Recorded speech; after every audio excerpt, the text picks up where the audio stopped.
We were made to be courageous. We were made to lead the way. We could be the generation that finally breaks the chains. We were made to be courageous. We were made to be courageous.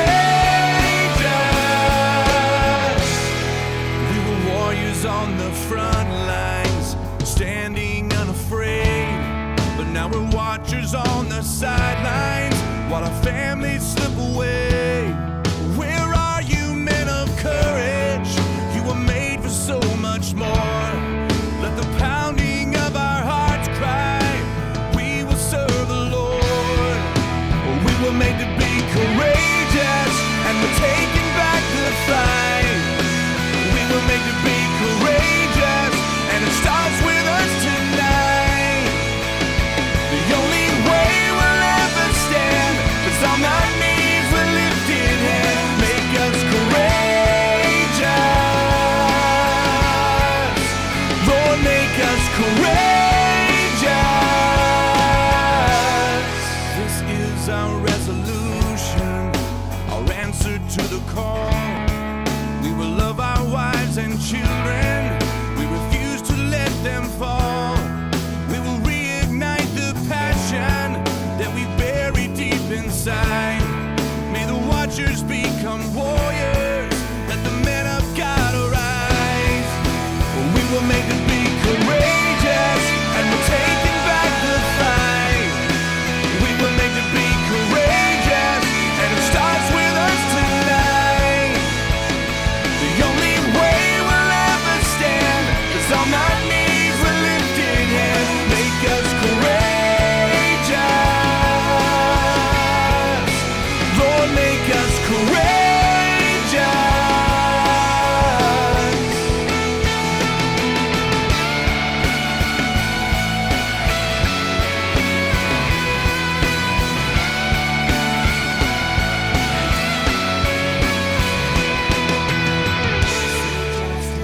Love mercy, walk humbly with your God. Seek justice, love mercy, walk humbly with In your the God. war of the mind, I will make my stand.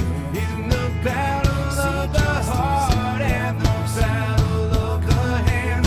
In the war of the mind, I will make my stand. In the battle of the heart and the battle of the hand. We were made to be courageous, and we're taking back the fight. We were made to be courageous, and it starts with us tonight. The only way we'll ever stand is on our knees with lifted hands. Make us courageous. Lord, make us courageous. We were made to be courageous. Lord, make us courageous. We were made to be courageous. Lord, make us courageous. Walk humbly with your God.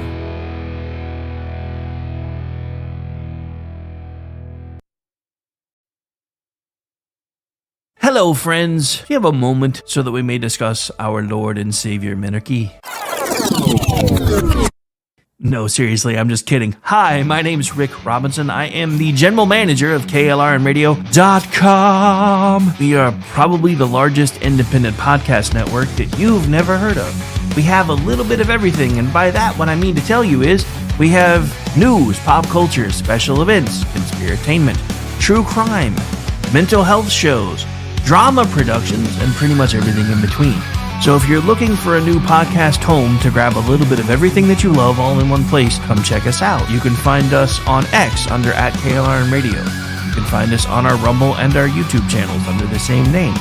You can also find us at KLRnRadio.com and pretty much every podcast catcher known to man. So again, feel free to come check us out anytime you like at KLRnRadio.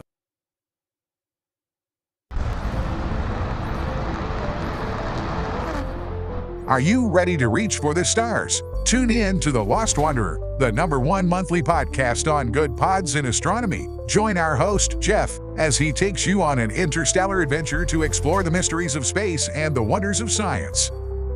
From rocket launches and distant galaxies to the latest discoveries in astronomy, each episode is a thrilling ride through the cosmos.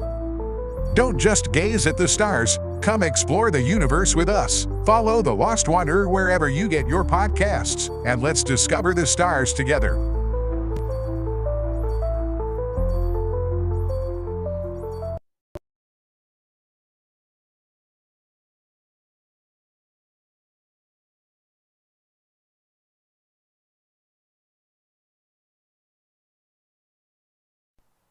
The following program contains coarse language and adult themes. Listener discretion is advised.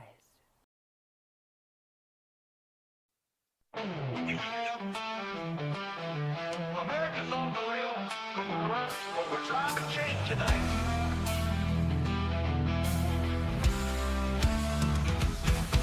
From the halls of power to Main Street lights, we're tracking the shifts, exposing the fights. Truth seekers rising in heartland flame. Rigs calling names and we're joining the game. No filters, no fear. We pull back the veil. When the system rattles, we refuse to pale. America off the rails. Wake up calls and rebel tales. Unchained horses in the news. Standing strong with nothing to lose. Drama to state level plans. We're calling the shots that'll shift the sands. Listeners rising, tuned in for truth. United we stand.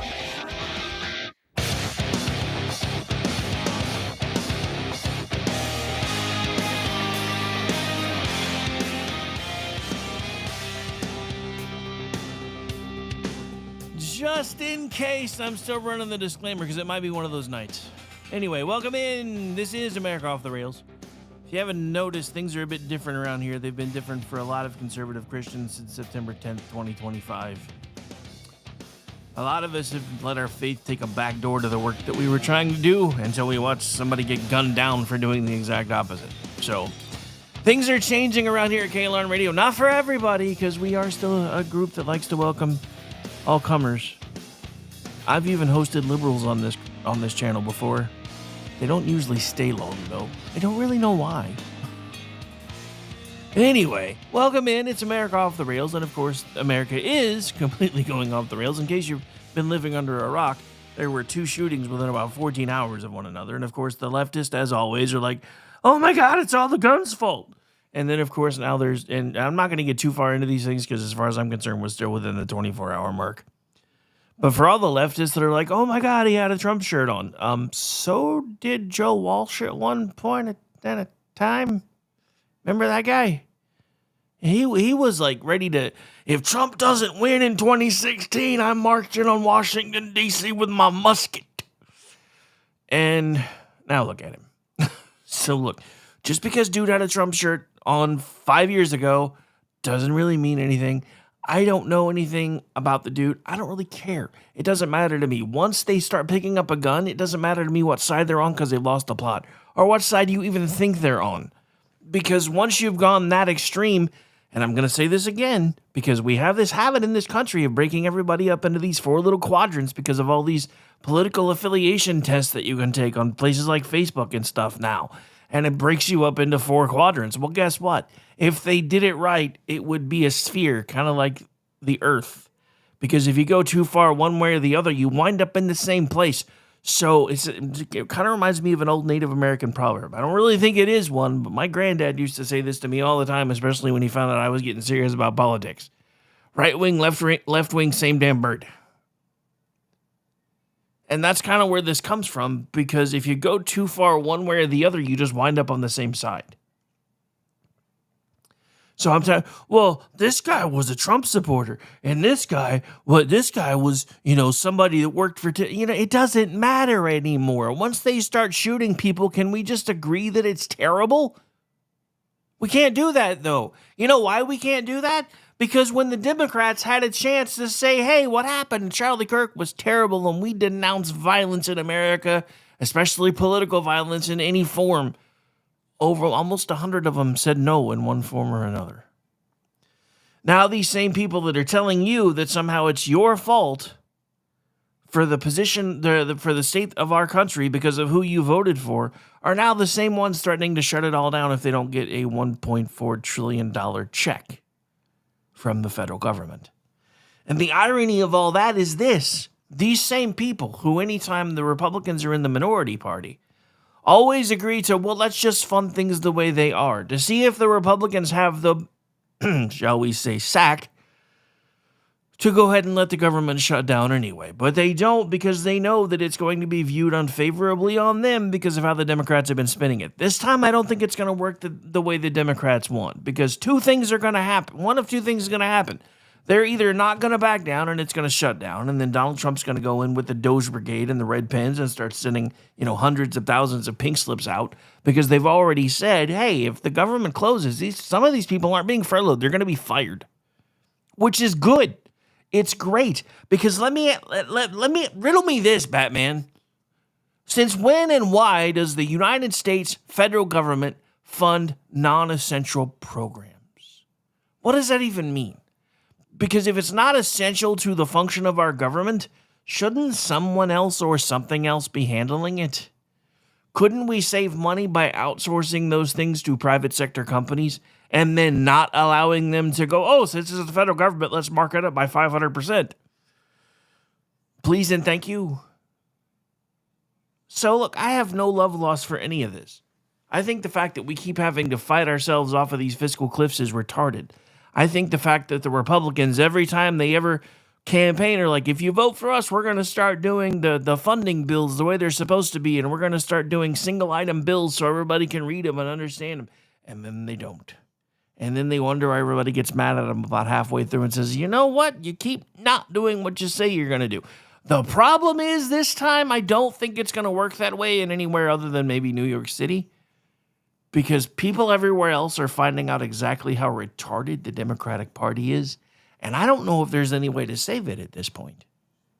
I really don't. Because even some folks in California are like, Bubba, you keep talking about how we're the number 4 biggest economy in the world, which may or may not be true, but we have major problems here. Yeah, right? Hey, I got a Galloway sighting in my chat room, and that's never happened before. Welcome into the program, sir. And I kind of want a non-essential job too. I've never had one of those. Even during COVID, I was considered essential, so they figured out a way to make us work from home because too many people were complaining about having to come in and being afraid they were going to catch COVID. So I guess I kind of have a non-essential job now because I don't necessarily have to do my job. Still how I make the bulk of my money other than a couple of retirement checks, but I don't really have to do it. There are days when I'm just like, not really. But yeah, I agree, Ross. I would really love to find that way to get a non-essential job, because that's it. But that's just it. That's kind of been. Has that not actually? This isn't even where I planned on taking the show. But let's have a serious conversation about this, because everybody talks about what the American dream is and what it always was and what it was supposed to be, and then they started this whole ad campaign, if you will, from like the 60s on, how the American dream was a nice house, picket fence, one good car, the wife, and 2.5 kids, blah, blah, blah, yada, yada, yada. Somewhere around all of this, though, and somewhere during all of this, it actually turned into something a little bit different. Now the American dream is getting a government job. Because once you're hired by the government, it's almost impossible for you to be fired. Doesn't matter if it's a state gig. Doesn't matter if it's a federal gig. Because I used to work for the state. And I watched some people that make Joe Biden look like Einstein keep their jobs for 5, 6, 7, 8 years. Because it was almost impossible to fire them. So that's part of the problem. The government, once it started telling you what the American dream was, started pigeonholing you to say, well, if you're not going to go to college, you might as well find a way to get a civil service job, because That's basically the new American dream. You still get the retirement programs that you used to get. You get all the things, and it's almost impossible to lose your job. And then we keep wondering how it is that we are trillions upon trillions of dollars in debt. And now, even with Donald Trump trying to go in with a red pen, he even had his own department heads fighting him when Doge was trying to go in with the red pen. No, this is my department. I'm going to run it how I see fit. That's not what we voted for, though. Which is why, if you'll notice, the Republican approval ratings are still going down. Now, this is the first time in election history that we've been keeping track of these kind of things that I know of, where I've ever seen one party's approval rating go down and the other party's approval rating go down even further. So we are definitely in uncharted territory here. But this whole thing about, this means that people that are on Social Security aren't. No, it doesn't. No, it doesn't. That is an essential program. Now, it does apparently mean that things like WIC may go away for a few days. Oh, no, but I don't know if I care enough. Just being honest. I never really have understood why we need two separate programs, the SNAP program and the WIC program. Shouldn't the SNAP program be used to get the things that you're already supposed to get with WIC anyway? Instead of, hey, use the WIC to get the Twinkies and the lollipops and the sodas, and then use WIC to get the healthy stuff. I get it. The American government, welcome to the Department of Redundancy Department, but still. All right, so I told you guys I did not actually mean to go that direction with the opening of the show, but it's kind of where we landed anyway, so it is what it is. There are so many other things to talk about tonight, and it's just insane. I'm probably not going to get to everything within the hour, but the good news is I have a 2-hour show tomorrow morning, so anything we don't get to tonight... Have you watched the morning show yet? Sorry, I may or may not have recently rewatched How I Met Your Mother, so if I occasionally sound like Barney Stinson, you might understand why now. Not necessarily saying that's a good or a bad thing, but anyway. All right, so let's start here. So many things I don't even necessarily know where I want to start. I don't know. Do I want to? Oh, no, you know what? Let's start here instead. Sorry. I know. That's what happens.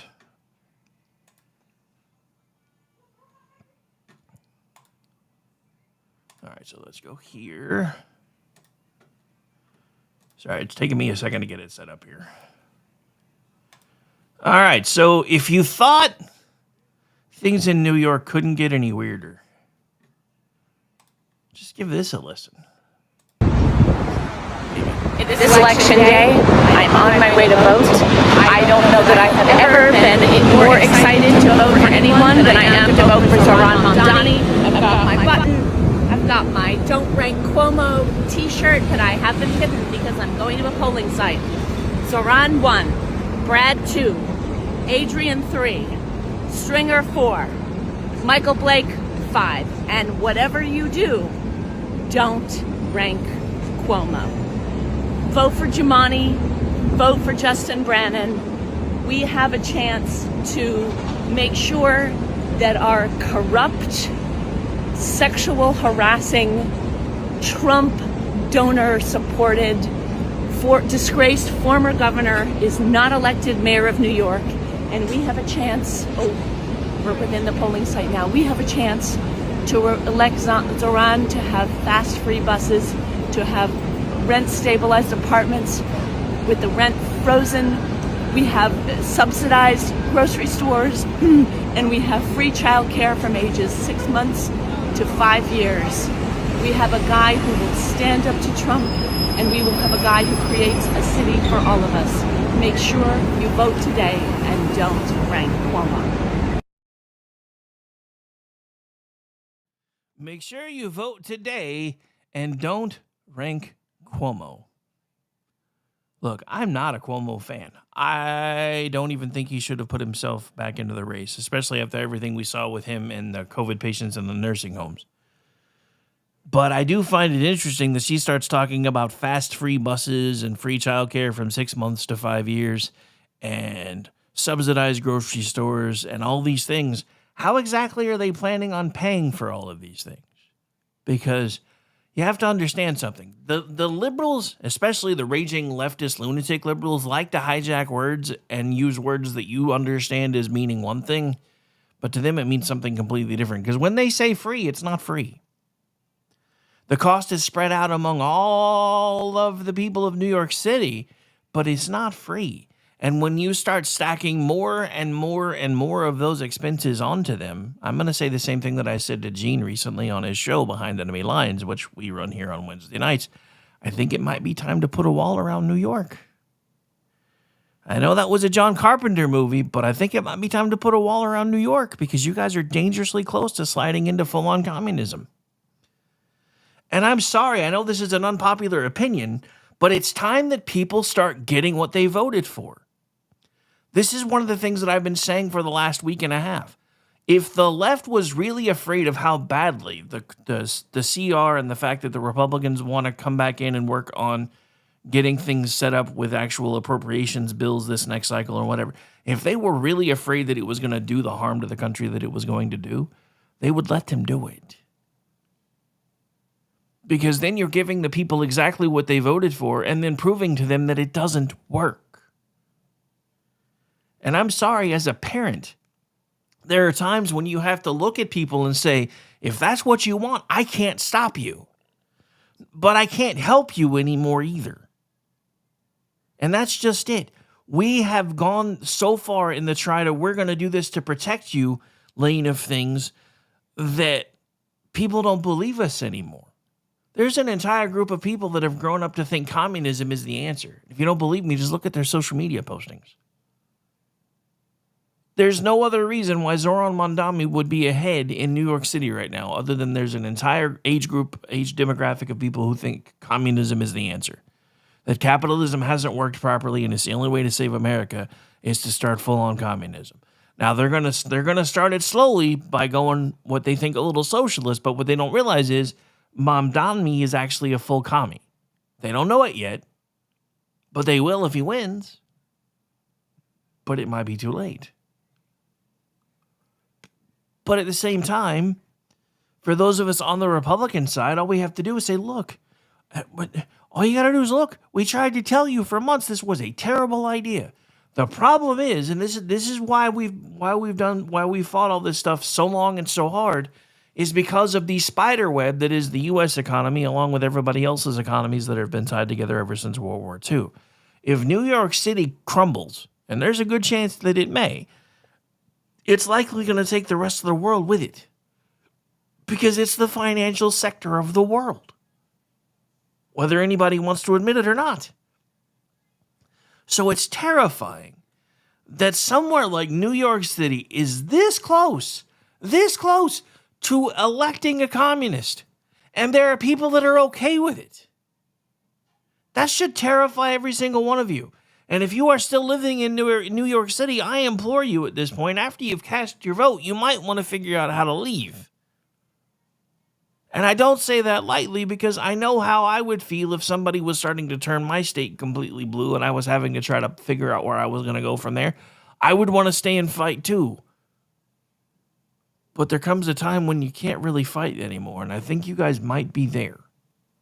I could be wrong, and I hope this election proves me wrong, but if the choice you have in New York City is either the commie or the grandparent killer, you want to talk about voting for the lesser of two evils. Holy crap. That's what you guys have done to yourselves? You've got a Republican alternative who actually does good things for people, and he's completely unpalatable to you guys? Then you deserve whatever comes. I can't help you anymore. It's not because I don't want to. It's because I can't. Because I've helped you as much as I can.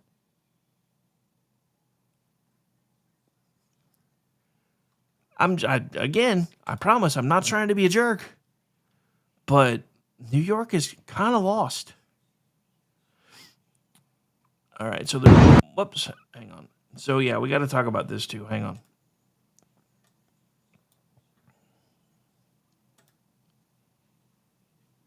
Now, yes, I'm playing something from an account called Blue Georgia. But trust me, I'm going to go a slightly different direction than they are with the clip, so hang on. Of charging Comey may not even be to win the case, but to demonstrate to anyone who opposes. Okay, so all I have to say about that, and I apologize if there might have been a bit of an echo there. I didn't think to mute myself, and it's been a little weird lately. All I can say about that, because in case there was an echo and it was annoying, John Oliver said, instead of identifying crimes and figuring out who did them, he seems to be identifying who he wants labeled as a criminal and figuring out what crimes he can stick to them. I wonder how surprised John Oliver is going to be when he figures out who gave Donald Trump that idea. Serious question. How surprised is he going to be? It is election day. This is why I normally keep X muted. Anyway. All right. So we got to go into a local story here because this actually happened not too long ago. Actually, I think it may have been posted today. Yeah, it was from our KOCO News affiliate here, our ABC affiliate in Oklahoma City. And all I have to say is I voted for lots and lots and lots of this. So hang on.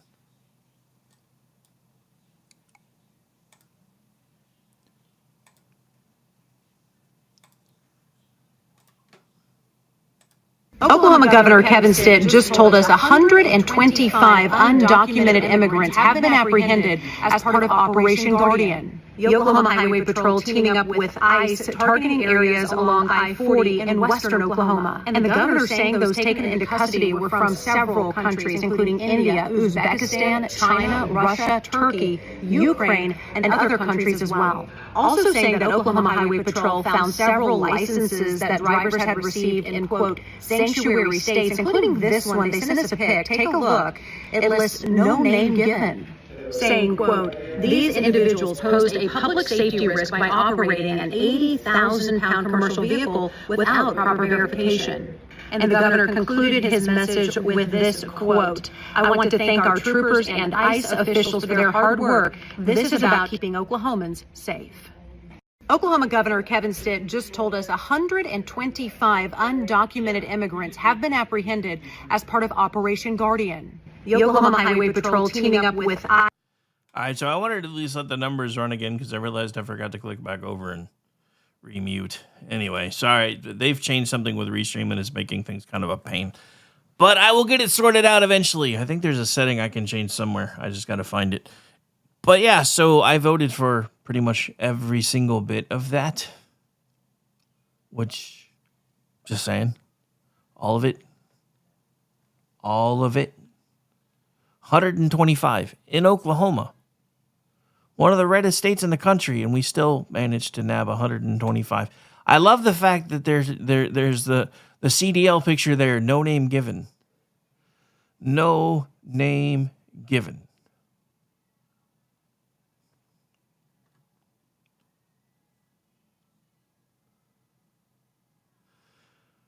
A commercial driver's license, meaning they have been given legal authority to operate an 80,000-pound motor vehicle, and there's not even a name on the license in case something goes sideways.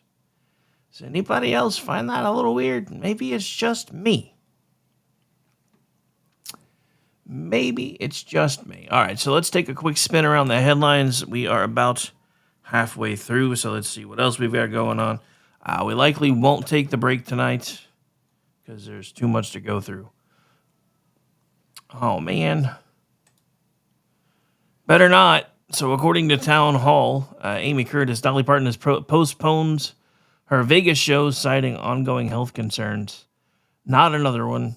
Please, Lord, not another one. A lot of people that I liked and watched as I was growing up have all shuffled off this mortal coil in 2025. I don't need no more. I don't need no more.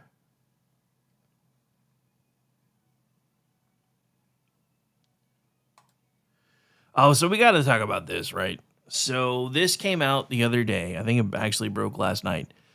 So I guess there's a rapper called Bad Bunny. All I can say about that is WTF.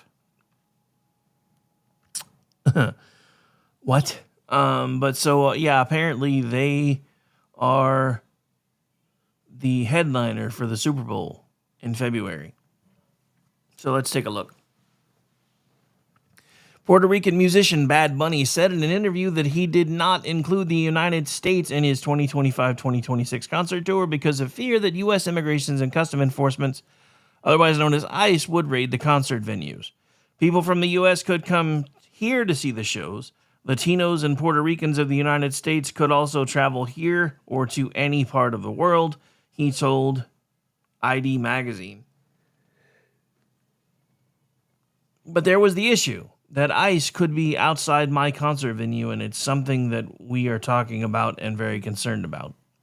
The musician has previously been critical of ICE operations, which have intensified under U.S. President Donald Trump. He posted an Instagram video in June in which he expressed outrage at federal agents in Puerto Rico for not leaving these people working here alone.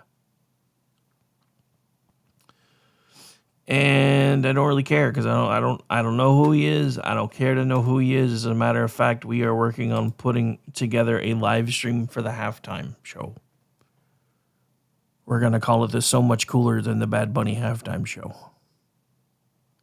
And see what happens.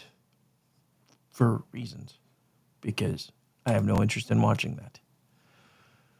And I get it. Younger kids are now deciding the future, but still.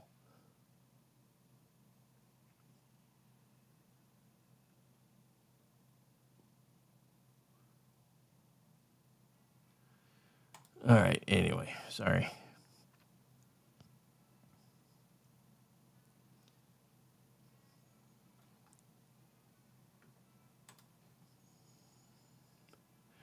All right, so we got to talk about this too. So J.K. Rowling is back in the news. Apparently, Miss Hermione Granger is trying to walk back her Rowling's hate, and J.K. is not having any of it. So hang on. That was from our friends. Well, I say our friends, but I actually worked there. So it's from Twitchy. It's from Twitchy. Speaking of which, I haven't written much over there this month. I plan on trying to get a few in tomorrow, and then I'm going to try to get back at it starting next month. It's just been an interesting month. So this is from Grateful Calvin. If you are not following him yet on X, you should be. You can actually go find his article and then just click the follow button at the top. So as Twitchy's very own Gordon Kushner reported last week, actress Emma Watson recently tried to make nice with the woman who made her famous. You know, J.K. Rowling. She said some nice things about the world-famous author in her interview, but what was glaringly missing from it was an apology from Watson. For many of the nasty words she and her Harry Potter co-stars, Daniel Radcliffe and Rupert Grint, have said about her in recent years, all because Rowling holds the quote-unquote, crazy belief that men are not and cannot become women. After Watson's interview, Rowling wrote a brief post on X, noting that Watson is now trying to throw away the pitchfork the young actress had so often brandished against her. We thought that might be the end of it, but Watson's comments garnered a lot of attention, with many people noting that Watson was trying to sit on the fence and also noticing that she never apologized. All right, so here is a clip. So let's get that queued up. Hang on.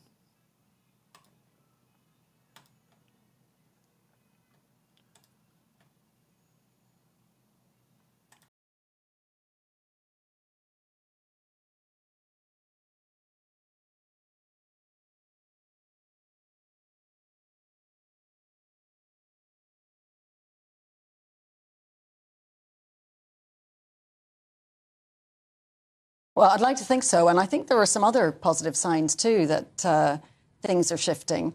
When you see the media starting to say trans women are men, then I think we really are winning. But Emma Watson was careful, wasn't she, not to go too far. I think what she's going to find now is you can't sit on the fence. She was a real cheerleader for Mermaids, the charity, and for transitioning children and for people knowing who they are. There's also kind of there's that clip of her at the BAFTAs, and it was just kind of like a really snidey, there's that bit where she says, I'm here for all the witches, like, but one. Or what, yeah, it was just nasty. Yeah. Right when J.K. Rowling was getting a lot of rape threats, death threats. So whether she is trying to row back from that full-hearted support for transitioning children, or whether she's just trying to get back in with J.K. Rowling in the hope of work, who knows? Richard Dawkins is an interesting case because, I'm sure when he wrote The God Delusion, he thought that was quite out there. It turns out that saying men can't become women is even more out there, and who would have thought that?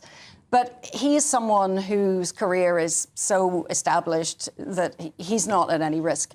The real win is when ordinary people can say those things, and I don't think we're quite there yet. And I agree with that statement 1,000%. The real win is when it's okay for ordinary people to say those things. And we are definitely not there yet. But I find it so interesting that now that the climate seems to be starting to shift, some of the people in Hollywood are like, uh-oh, I wound up on the wrong side of this thing after all. I should probably figure that out. So Watson's jab at Rowling was the comment, I'm here for all the witches, happened at the 2022 BAFTA Awards, and there's no question that it was hateful snark aimed directly at the author.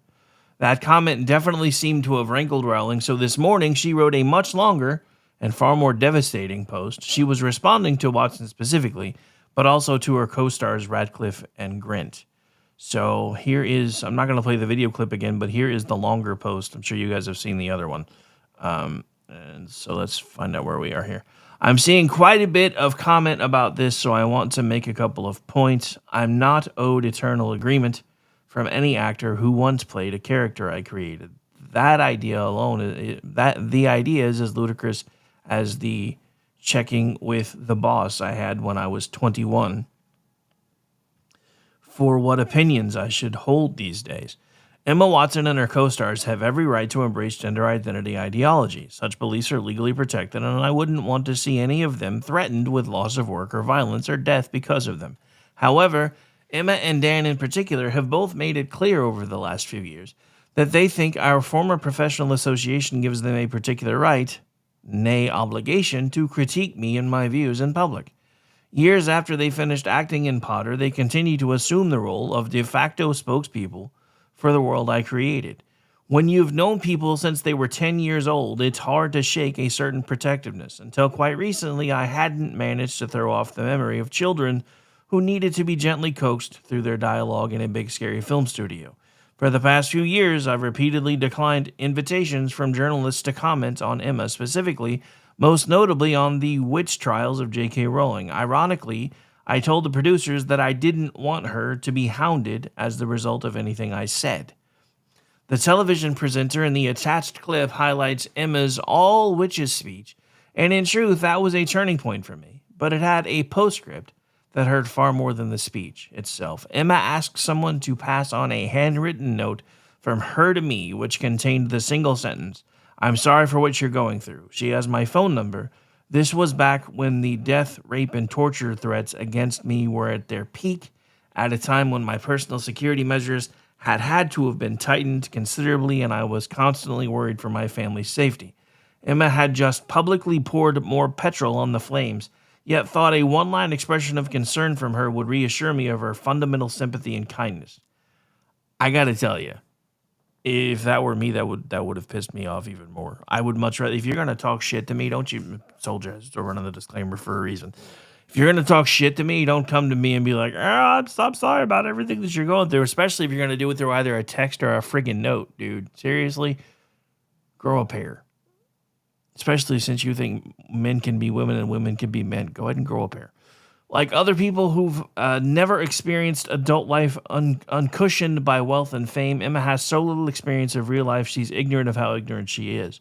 She'll never need a homeless shelter. She's never going to be placed in a mixed-sex public hospital ward. I'd be astounded if she's been in a high-street changing room since childhood. Her public bathroom is a single occupancy and comes with a security man standing guard outside the door. Has she had to strip off in a newly mixed-sex changing room at a council-run swimming pool? Is she ever likely to need a state-run rape crisis center that refuses to guarantee an all-female service? To find herself sharing a prison cell with a male rapist who now identifies as a woman in prison? I wasn't a multimillionaire at 14. I lived in poverty. While writing the book that made Emma famous, I therefore understand from my own life experience what the trashing of women's rights, in which Emma has so enthusiastically participated, means to women and girls without her privileges. The greatest irony here is that had Emma not decided in her most recent interview to declare that she loves and treasures me, a change of tack I suspect she's adopted because she's noticed full-throated condemnation of me is no longer quite as fashionable as it once was, I might never have been this honest. Adults can't expect to cozy up to an activist movement that regularly calls for a friend's assassination, then assert their right to the former friend's love as though the friend was, in fact, their mother. Emma is rightly free to disagree with me, and indeed to discuss her feelings about me in public, but I have the same right, and I finally decided to exercise it. That, ladies and gentlemen, is straight fire. It looks like a couple of folks on X have agreed as well, from Jith and Jacob. What a line, like other people who've never experienced adult life uncushioned by wealth and fame. Emma has so little experience of real life, she's ignorant of how ignorant she is. All right, so that's all I'm giving you. You're going to have to come see the rest of it for yourself. I'll put it out on X in just a minute so you guys can follow along with it later. Hey, he gets paid for the clicks. I'm not going to read it all to you. Don't give me that look. Besides, I read you the long part. You get to see the fun parts by going to the article. So go ahead, go click on it now and come back. I'm fine with that. We still got a few minutes left. Oh, so many... Dude, I don't even know where to go from here because there's so many things to talk about. Like the masshole who got instant karma. I thought I had the video saved. I don't guess I do. We're going to talk about it tonight, and then I'll probably grab the video for tomorrow morning because I'm probably going to be talking about it again. But it was absolutely delicious, dude. Like, she's jumping out of her car, screaming and yelling at ICE and telling him blah, blah, blah, blah, blah. Except she forgot to either put the car in park and or set the parking brake. And her car went into a pond and sank. And ICE literally did the meme. You know which one I'm talking about. Oh, how sad. They literally did the meme. So, yeah. Karma is sometimes instant, ladies and gentlemen, so be careful. Be careful.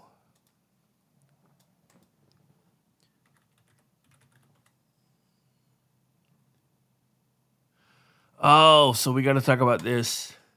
So, Red State edited the headline, I'm not gonna, fucked around and found out. YouTube forced to fork over huge sums to Trump after Biden-era censorship. Are they gonna hand anything over to the people they actually censored?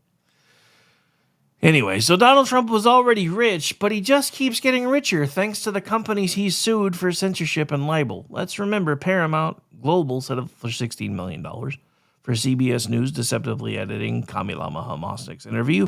Meta forked over $25 million for suspending Trump's Facebook and Instagram accounts following the events of January 6th. ABC News parted with a total of $15 million because hopelessly biased anchor George Stephanopoulos defamed him by saying he'd been found liable for rape, which is untrue. And Twitter, now X, ponied up $10 million for suspending his account pre-Elon Musk. Former Presidents Joe Biden and Barack Obama are struggling to come up with funding for their presidential libraries, and if you've seen Obama's, you'd probably understand why. It looks like it's going to be a prison someday. But Trump seems off to a fast start since much of the settlement money comes in the form of donations to his future archive. As Crocodile Dundee used to say in his 80s commercials pitching Australian tourism, you can now throw another shrimp on the Barbie because YouTube has settled with the president for a total whopping sum of $24.5 million. $22 million of the haul will be given on Trump's behalf to the Trust for the National Mall, the nonprofit formed to fund construction of the president's $200 million White House ballroom. So, yeah, for everybody screaming and yelling about tax dollars that are going to be paying for the ballroom, you're not paying attention. So $2.5 million of the settlement will go to other plaintiffs, such as the nonprofit American Conservative Union. YouTube, like numerous other big tech companies, has been forced to eat crow after ruthlessly canceling and censoring accounts that disagreed with the Biden party line on subjects like COVID, January 6th, or anything else old Joe didn't like, including the 2020 election. I've noticed a couple of our videos have been reinstated, but they're still being buried. So anyway, YouTube, like numerous other big tech companies, has been forced to eat crow. Already said that part, so let me speed ahead here. It's good that these companies are finally facing some degree of accountability, but maybe Joe Biden and his team should be forced to pay up as well, since it's been well documented by the House Judiciary Committee and others that they put heavy pressure on these companies to toe the line. And let's not forget, just this past week, Google admitted to heavy censorship under Biden, promises to end bans of YouTube accounts of thousands of America's censored political speech. But they did tell you, don't go start one. We have a list and we're going to go through it. And then two of the accounts that got reinstated pretty quickly worked together just to try to see if they could get suspended again, and they did. So, yeah, I guess not much is changing at YouTube. Is anybody else as not surprised as I am that not really anything's changing with YouTube? I mean, I'm sorry. Did I say that out loud? My bad. YouTube is great. It's awesome. Please come watch us on YouTube. And no, I'm not blinking that I'm being held hostage in Morse code or anything. Just kidding. Well, I don't know Morse code well enough to do that. If I thought about it, I probably could pull it off, but it would take too long. So we only have a few minutes left. So let's see what other fun stuff we have here. So we play.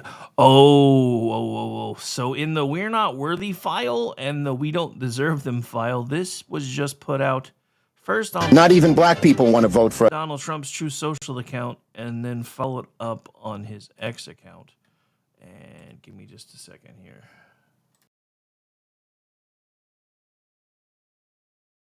Look, guys, there's no way to sugarcoat it. Nobody likes Democrats anymore. We have no voters left because of all of our woke trans bullshit. Not even black people want to vote for us anymore. Even Latinos hate us. So we need new voters. And if we give all these illegal aliens free health care, we might be able to get them on our side so they can vote for us. They can't even speak English, so they won't realize we're just a bunch of woke pieces of shit, you know, at least for a while until they learn English and they realize they hate us too. Look, guys, there's no way to sugarcoat it. No.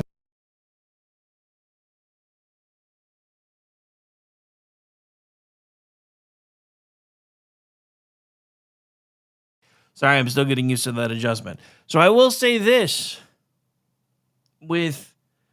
I didn't used to be a big fan of the trolling. I really wasn't at first. But with the further and further that the left slides into absolute madness, the more entertaining it is to watch at this point, both a president and a vice president just go nuts with it.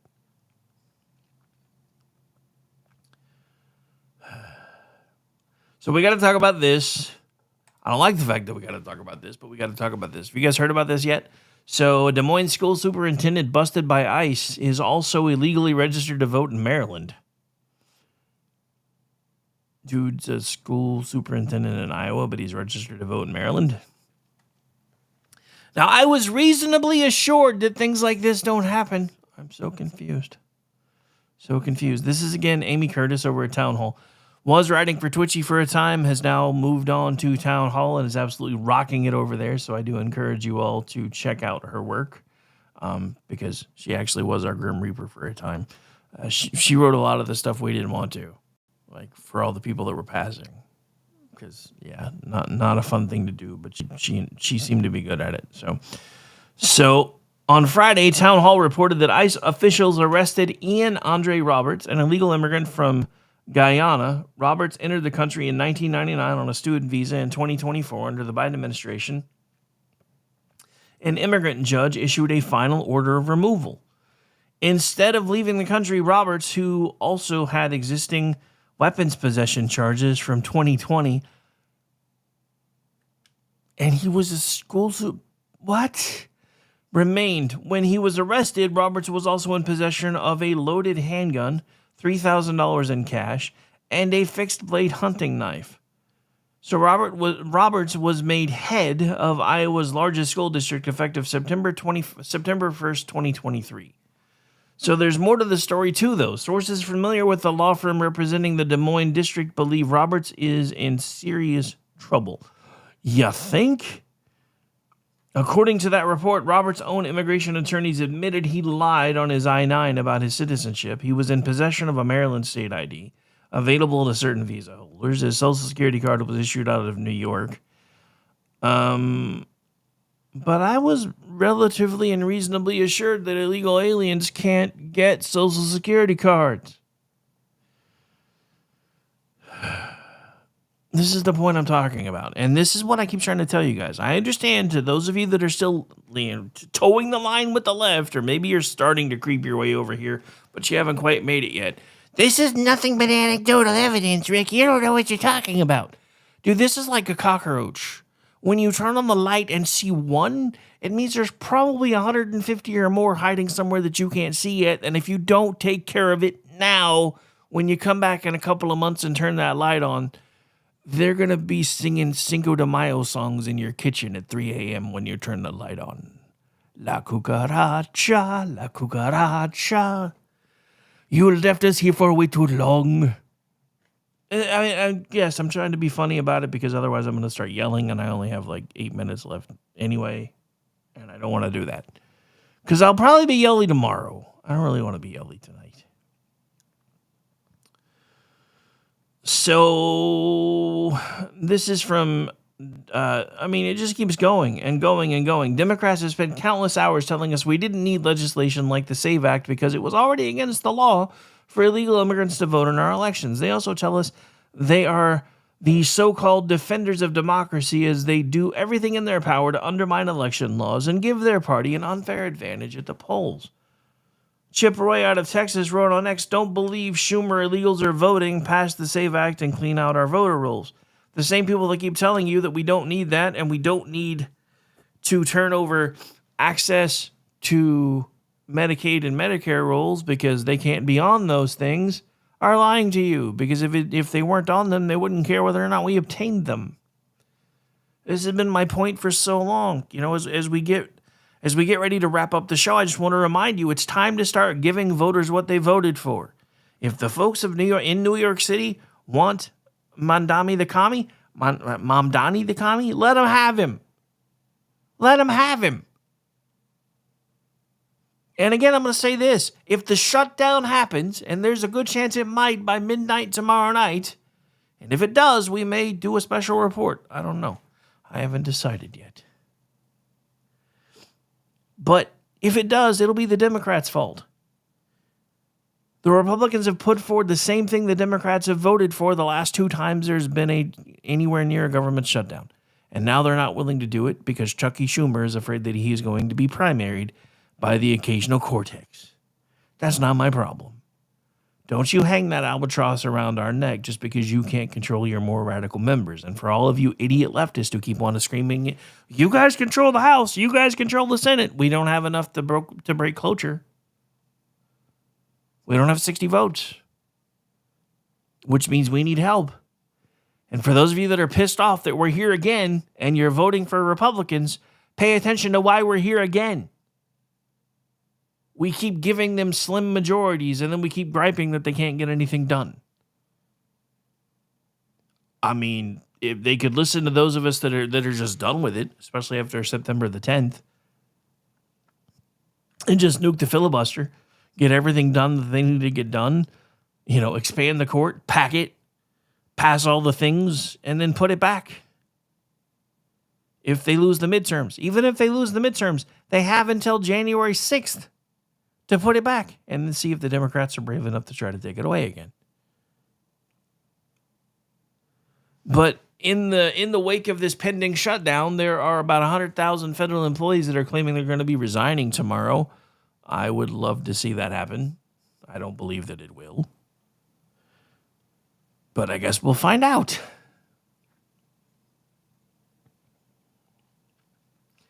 I guess we'll find out soon enough.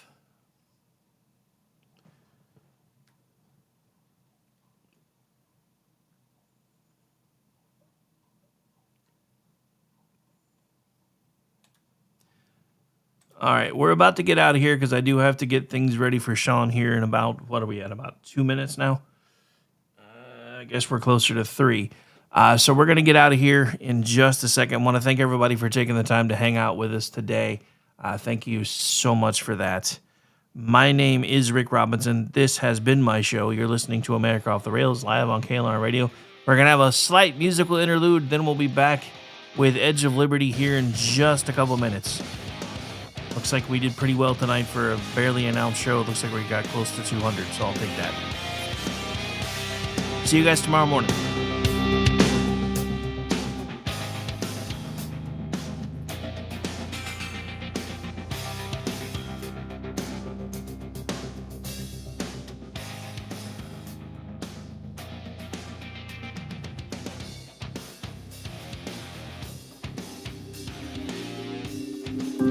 You were the Word at the beginning, one with God, the Lord Most High. Your hidden glory in creation, now revealed in you are Christ. What a beautiful name it is. What a beautiful name it is. The name of Jesus Christ, my King.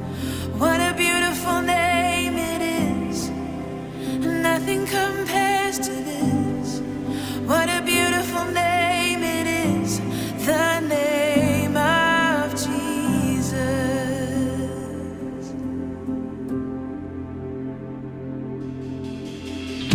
You didn't want heaven without us. So Jesus, you brought heaven down. My sin was great, your love was greater. What could separate us now? What a wonderful name it is. What a wonderful name it is. The name of Jesus Christ, my King. What a wonderful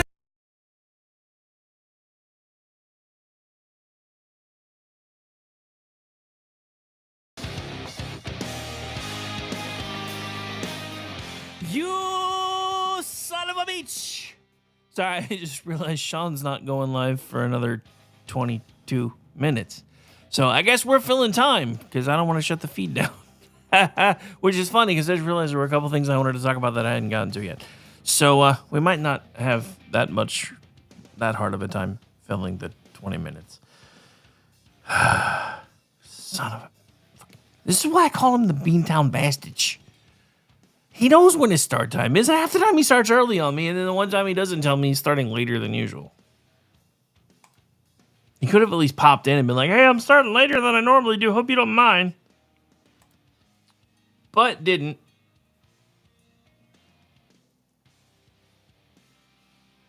All right, so I got to check something out in a second, but I'll check that out when we're done. Sorry, like I said, I just... I thought I was done, damn it. Just when I thought I was out, they pulled me back in. So anyway, we got to talk about this, right? So what the hell is Britain's version of the NIH? NH something, I think. Anyway, so whatever their NHS, National, that's what it is. So they have now put out a report that marrying your cousin, not your second cousin, not your third cousin, your first cousin, can allow a more robust family support system. Gee, I wonder why they're suddenly saying that.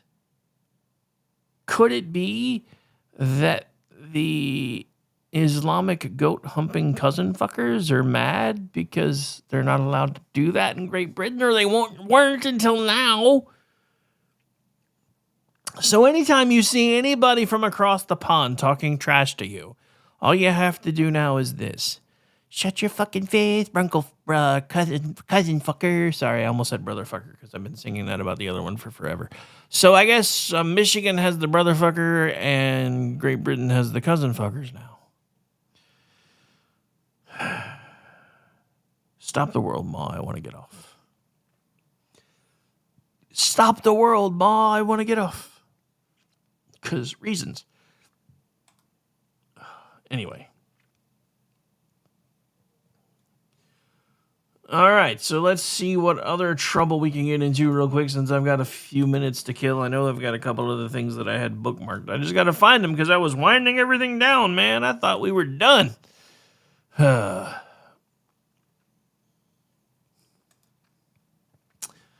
boy. So I'm not even going to read the headline for this yet. I want to read it first. And we're going to read a little bit of it together. I will tell you this is from PJ Media, though. What a guy whose brain is being held hostage by the technology and Jedi mind trick of Benjamin Netanyahu write a letter expressing his deep love for Israel and suggesting better ways for the Israeli prime minister to message his country to Gen Z? Unlikely. In fact, it's the exact opposite. Just a few months before he was murdered by an assassin's bullet, Charlie Kirk wrote an effusive letter to Prime Minister Netanyahu about his love of Israel. Netanyahu mentioned the letter in the days following Kirk's murder, and on Monday he released it. One of my greatest joys as a Christian is advocating for Israel and forming alliances with Jews in the fight to protect Judeo-Christian civilization, Kirk wrote. He warned, as Mohammedanism spreads into Western societies, it's critical that Jews and Christians stay united in the effort to contain and roll back radical Islam and Sharia law. Don't know about y'all, but I can't really argue with that. The New York Post first reported on the letter in which Kirk effused, everything written here is from a place of deep love for Israel and the Jewish people. I often spend half my time on these campus tours defending Jews and Israel, which I am proud to do because I love Israel and love the Jewish faith. But he told Netanyahu that he needs to message his country's successes better with the Gen Z crowd. My experiences on college campuses match a recent Harvard-Harris poll, which reported 48% of the 18 to 24-year-old Americans support Hamas over Israel. Even in young MAGA circles, Israel is losing support, he warned. He's talking about people like these unhinged weirdos. And we have a clip, so hang on.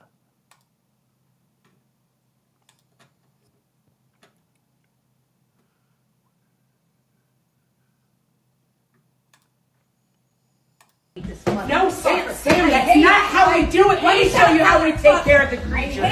Let me show you how we take care of the creature. Go, Rita! I guess there doesn't need to be, because, holy crap. Actually, I think there is volume on it. Hang on.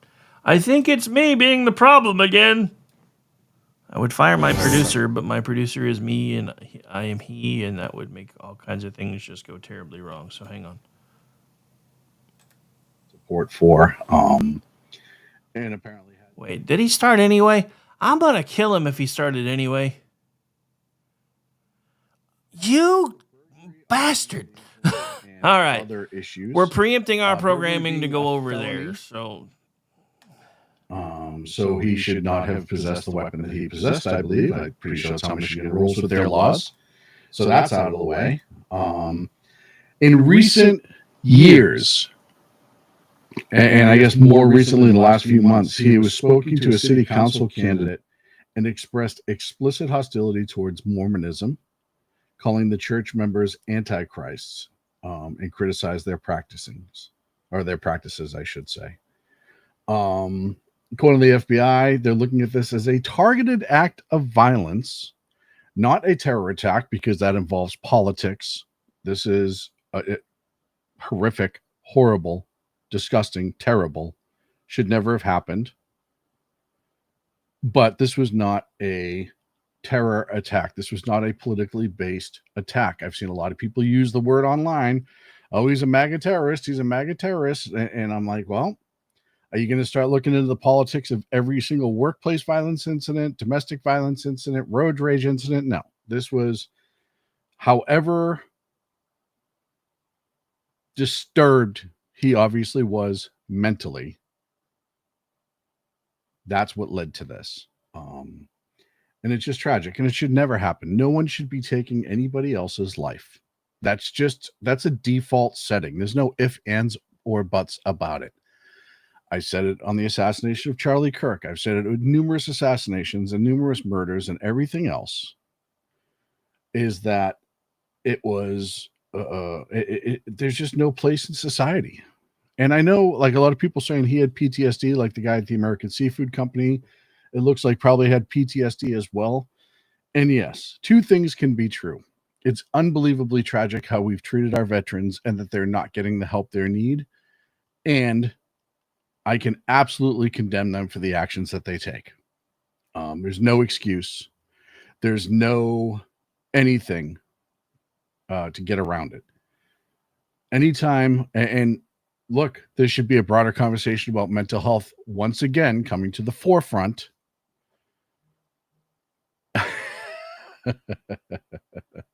Ricky's in the chat. BZ's in the chat. Make sure I'm getting everyone covered in the chat. But this is why mental health needs to come to the forefront. It needs to be a big issue and not red flag laws.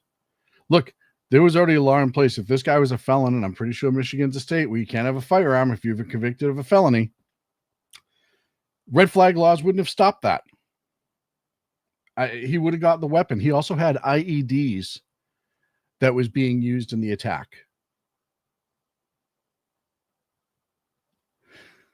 Rick's giving me a hard time in chat. You know, it's you know what I've noticed about this chat room? When I'm on a really heavy subject, when I'm trying to cover something that is tragic and rough, that's when the most people start busting my balls in the chat room. You guys are fantastic. I appreciate it. But yeah, I mean, this is there's not a law, because the other law that I'm almost on the books, positive is on the books in Michigan, is you're not allowed to murder. You're not allowed to use explosive devices or incendiary devices. All of that is already on the books. So once again, laws don't change behavior. And let's say, because I know everyone's already, oh, the AR-15, he had an AR-15. Okay. Let's say he strolled in there with a pistol and he still had IEDs. And even if he only had 6 shots and blah, blah, blah. Okay. Well, if he was really good at reloading, he was shot, 14 people, 12 people.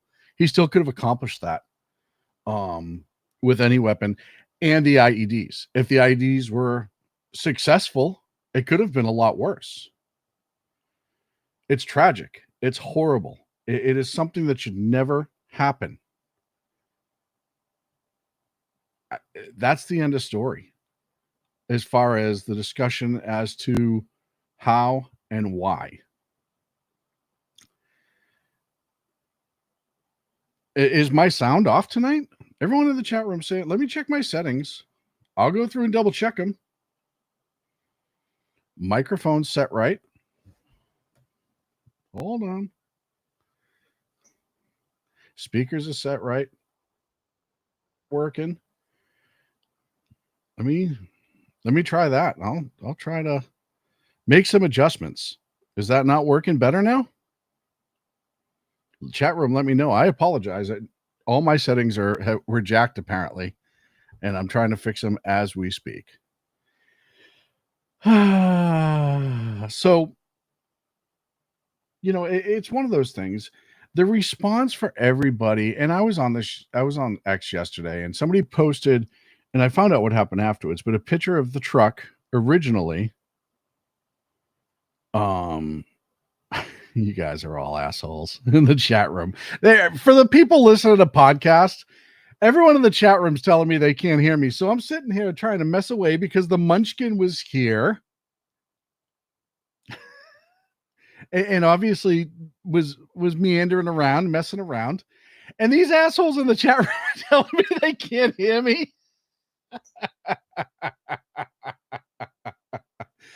Oh, that's amazing. Good for you. Good for all of you for getting in on the joke together. I applaud you. That's great. Oh, that's awesome. Hold on, I need a minute now. I'm sitting here because it wasn't what, I don't know, a month ago that I had an issue and all my sound was jacked up for half the show, right? And oh, all right. All right. I see how it's going to be. It's going to be one of those nights. I see. Oh, God. So where was I? Yeah, but there was a photo that was tweeted out yesterday, and it's like, oh, this is the vehicle that went through the building. Well, it was right around the time the police department turned around and said, hey, the suspect drove through the front door. And the image that was put up was very, very compressed. It was really low quality. And I said, well, things aren't matching with that photo. It doesn't look right. And so I did a whole bunch of research, and the photo was actually edited. The vehicle into the wall was accurate, but somebody took out a light pole that was in the picture. They really compressed it. And then I found out that it was a picture taken of another phone and a picture, and that's why the quality sucked. So when somebody uploaded a new picture, I put up the new picture. Well, the amount of people that went nuts because I used AI, and I did a side by side. I spent about an hour drilling down AI trying to find out everything that was wrong. And AI said there's a whole bunch wrong with this original photo. So I posted both side by side. I said, look, here's this photo is legit. This photo was edited. There were issues with it. Here's the breakdown AI as to what's the same, what's different, what was edited, what wasn't. And the amount of people who were absolutely losing their minds that I dared question the first picture. Now, it's the internet, ladies and gentlemen. I don't know if this is a lot of people's first day here, but people put fake shit on the internet all day long. People edit things. There were two other photos out there that I did a photo trace on and a reverse on that they kept trying to say were the suspects' vehicles, and they were from an incident in July of 2025 or June of 2025. People post shit all the time because they want the attention. They want the response. They want the clicks. They want the impressions, whatever. And somebody said, oh, sometimes, people use those pictures because they don't have another one and they blah, blah. And I'm like, cut the shit. Like, you're using a wrong picture. You know what you're doing. I don't think I've ever used a picture that was similar to an incident or anything like that on SHR. But if I would put up a really, really big notice of, hey, this is not from this incident. And they're not doing that. They are absolutely, they don't care. So for me to question it in this day and age wasn't wrong. And I corrected it. I put out and said, hey, this pitch is legit. Here's what's happened. And people are like, well, you got to take down what you said. You were wrong. Why do I have to take down what I said? I admitted that I did question the first picture, and then I was proven wrong. I was proven right because it was edited, but I was proven that it was actually a correct depiction of what occurred at the church. And I owned it. I put out a side-by-side comparison that I posted no less than 25 times to people as to what I saw, what AI saw, what was actually edited, and what wasn't. And I just it blows my mind. It's like, is this your first day on the internet, or do you just have to be right so much, especially the leftists, because they've been taking it on the chin, rightfully so, for a long time now, that they just needed anything to hold on to. And they saw two American flags sticking out of the damn truck, and that was it. They're like, oh, he was MAGA. He was MAGA. Yeah, well, he was. He was a Trump supporter. I don't know if he was MAGA per se, but he was a Trump supporter. But the reality of the situation is his motivation had nothing to do with politics. See, motivation is something that's the reason people do things. That's what inspires people. That's what drives people to do bad and good things. But we're talking about crime, criminality, terrorism, all this other stuff. Motive is ideal because, as we see with the American Defense League or the ADL, that if you don't articulate what motive is, everything just gets considered a lump sum. And when you're a leftist organization like the ADL, Everything that is violence, that is politically motivated, is automatically considered right-wing violence. That is absolutely not an exaggeration. That is not an opinion. It has been proven 100 times through all of these different people that have drilled it down and shown their work and shown their evidence, that everything in that ADL report that all these leftists cite about, oh, right-wing violence through the roof, is not. It is not through the roof from the right. And I think, what was it? The New York Times or one of the leftist rags actually had a moment of honesty where they articulated that leftist violence is on the rise in America. But we are so caught into this tribalism, and admittedly I am too on some levels, but you're so caught into this tribalism that that's the only thing that you're seeing when a major incident happens, a terrible, horrific incident happens, is which tribe did it, and not what's a supporter. Oh, Facebook, I cannot see your name because Facebook doesn't play well with this program, so I can only see that it's a Facebook user. But again, given the accent, a hard time. Oh, it was the Atlantic that finally admitted it. Thank you, Mission Ready Men, for clearing me up on that. It was the Atlantic that finally said it. But what that does is that detracts from the victims of crimes like this, because now they become a secondary story when they should be the primary story. People should be lifting them up and trying to take care of them and highlighting their struggle, all of that stuff. Axio as well, Jersey Joe says. Thank you, Jersey Joe, who's also in chat. Appreciate it. And that's what I mean. The left is absolutely unhinged with this. They're doing it in everything. Everything is political, no matter what. You could absolutely go on social media right now as a conservative or whatever and be like, I like steak and cheese. And then 1,000 people will be telling you why steak and cheese is racist, why you're a homophobe for liking steak and cheese, and how you're a fascist for liking steak and cheese. And that's just like, they'll argue over everything. And when you're trying to have a good time, and I've seen a couple people on the right do this too, so I'm not saying it's exclusively the left. I had a couple people kind of come at me for certain comments that I've made from the right, where I was obviously being sarcastic, which, go fucking figure, it's me. If you've ever met me, you know I'm a sarcastic prick, right? And it's just like, just slow down a little bit. Yes, I see a lot of things through the prism of politics because of this show and what I do. But you know what? When I put my phone down or I don't feel like being political, which happens a lot, when I need to take a break from the internet, I am a normal human being. I try to have fun. I try to enjoy life. I don't try to be a miserable prick always looking to ruin somebody else's day because they made a joke. You know, you make a joke like this. Now, this was, and I am getting into the segment of the congressional shutdown. So I need a second for this because this is the file. So Chuck Schumer and Hakeem Jeffries went to meet the president to discuss the shutdown, which we'll get into the whole thing of the shutdown. We know what's going on with it, but and an hour later, President Trump posted this. Look, guys, there's no way to sugarcoat it. Nobody likes Democrats anymore. We have no voters left because of all of our woke trans bullshit. Not even black people want to vote for us anymore. Even Latinos hate us. So we need new voters. And if we give all these illegal aliens free health care, we might be able to get them on our side so they can vote for us. They can't even speak English, so they won't realize we're just a bunch of woke pieces of shit, you know, at least for a while until they learn English and they realize they hate us. I have said time and again, there are days where I absolutely hate the fact that I'm alive during this time period. And then there are other days where I absolutely love the fact that I'm alive during this time period. And that is one of those things that I absolutely love, the fact that I'm alive for this time period, because just the president trolling them.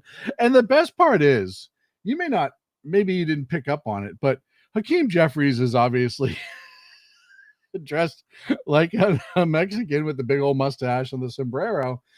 And that insinuates that he was the one who had to get dressed up because Chuck Schumer's in charge and he's just doing whatever Schumer tells him, which is the funniest fucking thing on top of the video. Like, the inference there is amazing. So we're talking about the shutdown. And yes, I saw it in the chat room. I think it was Joshua who said it in the chat room, shut it down. I'm all here for it. I am absolutely here for it. Shut it down. Look, here's the deal. And they're going to run 16 different ways over. The fiscal year ends October 1, technically tomorrow, but at midnight, October 1. There have not, even though they did the appropriations, I talked about this in my last show, that I was pissed that they didn't do the appropriations fast enough. To the House's credit, they did it through the right procedure. Now, it's been 1996 since we actually passed a budget with appropriations. That wasn't some omnibus bullshit thing. We actually did it the right way. So we got to give them a little bit of credit for actually passing the appropriations. They think they're close on a deal overall, and they need a CR. Now, I hate continuing resolutions. I hate them. I hate them. I friggin' hate them. Why? Because this is exactly what happens with continuing resolutions. What the Democrats are doing right now, they start trying to jam shit in. They wanted the House wanted a clean CR. The Republicans did. Just clean. Essentially, you take what we have now as a budget and you extend it 60, I think it was 60 days, to try to finish the actual bill that will kick in and take over as the budget. And the president signs it, and that's how it's supposed to be. Right, wrong, or indifferent. That's how it's supposed to be. But because it's the budget, we need 60. So we need some Democrats to cross the line. And the Democrats said, oh, wait a minute. We want $1 trillion for illegals. $1 trillion for healthcare for illegals. Even though they're not supposed to be getting healthcare, which, I mean, they registered to vote. We know that because of what happened in Iowa. The superintendent that was an illegal that had a deportation order that was a couple years old. That one. You know, where he was the superintendent of a school district, passed his background check, swore up and down he was a citizen. He wasn't. He was armed, had a fully loaded weapon in his car. That's a felony. And he fled and had to be caught. And then they find out that, all this shit came out. So they also found out that, he was a registered Democrat voter in the state. But illegals don't vote. Illegals don't get health care. Illegals don't get this. Illegals don't get that. They're not getting SNAP. They're not getting this, blah, blah, blah. But we know they are. They can say this a million times over. And again, they're absolutely using the Goebbels approach. They're repeating a lie until it's true. And when you have a budget that was actually passed correctly, however long it took them, however many vacations Congress takes, which sucks, however many different things that they get their asses into. Sorry, it's just Congress just pisses me off. Congress as a whole has a lower approval rating than herpes. The Democrats are actually worse than that. I think they're lower than AIDS. But the reality of the situation is, I've been reliably told that never happens. Mission Ready Men says in the chat. Yeah. I have too. And yeah, Joshua said in the chat, we shouldn't be doing continuing resolutions. Every elected official should step down. No, I agree. Look, how are the parents in Iowa not enraged in this? Look, that story alone is batshit crazy. And to find out that the person who hired him was Michelle Obama's assistant, huge tied-in leftist Democrat, and they said, he told us he was a citizen, blah, blah, blah. Why wasn't it checked? I don't know. Like, if it was checked, then you're telling us that our system is jacked up and needs to be fixed as well. Because it clearly wasn't. And then they're all screaming, we should really be nice about this because Dr. So-and-so and then this and that. And the school district is the one that's suffering. No, the country's suffering because of numerous situations like this. And I had the question if I believe the gun was found under his seat. How many times did he bring that gun to school tucked under the seat of his car? This illegal immigrant that you clearly know nothing about. I mean, was he even really a doctor? I don't know. I haven't seen the evidence one way or the other, but why would I believe him now? It's just absolutely fucking ridiculous, but that's a different story. I wasn't even going to cover that tonight, but I just went off on a rant, as I always do. So now the CR is coming up. They're trying to jam in a $1.5 trillion. Oh, they're going to lose. People are going to be ripped from their health care if we don't do this. Yeah, illegals. Sorry. I look, I am not feeling bad for people that came into this country illegally or overstayed their welcome that aren't being treated like house guests. His degree was at the University of Post Toasties. It probably was. Yeah, I mean, there's so many questions why that whole story was wrong. But this goes to show you the Democrats don't give a shit except for emotions. Because I'll tell you right now, if this was reversed somehow, I don't know how you would reverse this, but in other words, if conservatives were in charge and they were wrong, the left would be all over the fucking place about this. And rightfully so. An unqualified person, or a sex offender or something else, being hired to work around kids is a fucking travesty that should never happen in this country. The CR. I was talking to the CR and the ADD got me. But yeah, so we have the CR, and instead of passing it clean and saying, look, we'll have the budget fight with you because you already did the appropriations, all that other stuff, but we'll just keep the government open with the CR. It can't be done. The Democrats refuse to do it, at least as of right now. I think when they start seeing it, they're polling, because polling is showing the Democrats are going to get blamed for this. We all know the Democrats have on numerous occasions upheld when conservatives were in charge. So I think they're going to cave at the last minute. I think this is all fundraising prompt. That's the word I'm looking for. Posturing. I think this is all fundraising posturing just to say they can do it. But once again, the Democrats, other than Orange Man Bad, they don't actually have a goal. They don't actually have a plan. They don't have actually anything that will make Americans' lives better. I mean, plain and simple. And again, you see this because everything's combative and there's no suggestions on how to actually solve it. Throwing money at illegals is not solving the budget crisis. And I said, I think it was last week on my show, Run BZ show, look, you turn around and if Schumer and Hakeem Jeffries are in there demanding that more money be pulled out of the budget, then I'd be sitting here going, yeah, let's listen to them. Let's hear them out on this one because, yeah, maybe we need to cut more. That would be fantastic. But the reality is that's not the case. 1.5 trillion. And as a nation, we've gotten so used to the word trillion thrown around that we don't even think twice about it and what a gigantic number that is. And by the way, that's all taxpayer money. You and I, we pay that 1.5 trillion that they want to give away to illegals. So they want us to subsidize people who shouldn't even be in this country. Plain and simple. And that's their line in the sand. That's what they'll hold up Congress. That's what they'll shut everything down for. Is for illegals for $1.5 trillion. Think about what that says to your kids.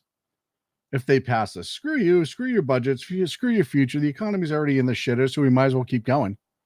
That's what that says.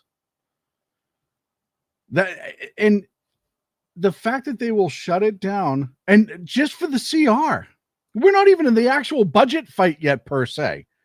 This is just for a CR to keep us going for a few days until they figure it out. They will not do it.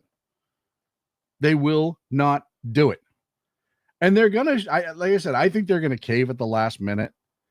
But as of right now, I'm wrong, because as of right now, they're saying they're going to shut it down. I got to get some comments in the chat room before the break. I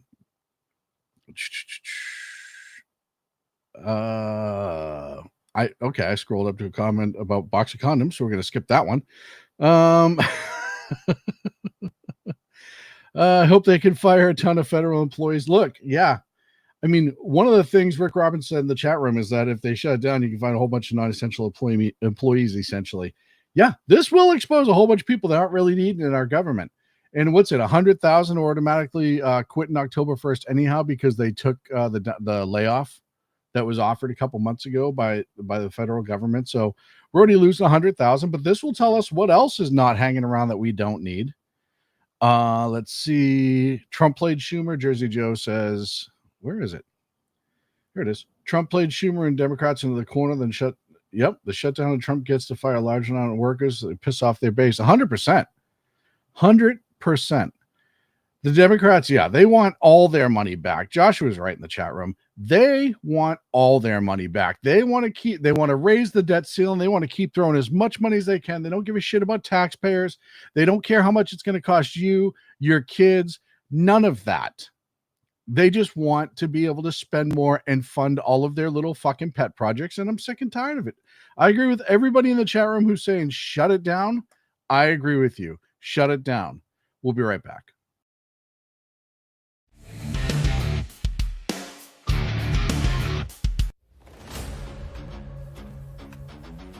Welcome to River of Common Sense, where we cut through the noise of news and politics with a sharp wit and clear discussion. Tune in every Monday and Friday at 9 p.m. Eastern Standard Time for a refreshing dose of reality as we fearlessly tackle the tough topics with no nonsense, just pure common sense. Visit shrmedia.com to discover where you can catch River of Common Sense in action. He's here to amplify your inner logic. He may not always be polite, he may not always be refined, but one thing's for sure, he always tells it like it is.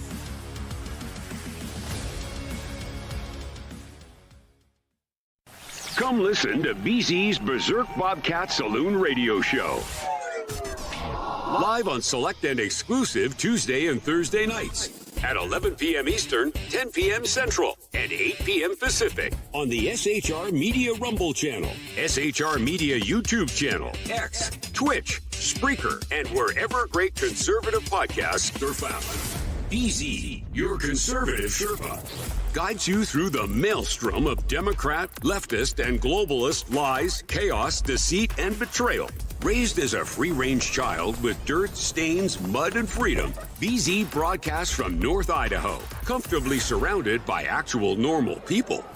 Jump into our plush, sumptuous, palatial, and resplendent chat room on rumble.com.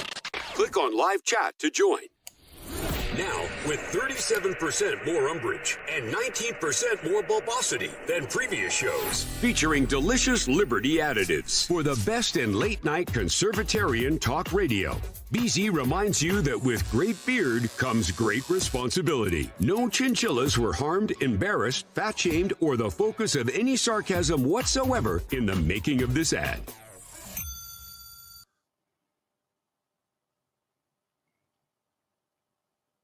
Welcome back to the Edge of Liberty right here on the SHI Media Network.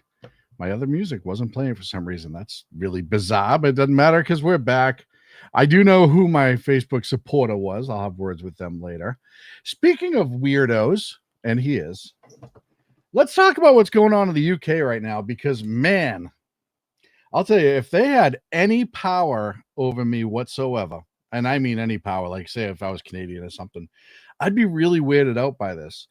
Britain's NHS, that's the health department essentially, okay's cousin marriage, essentially.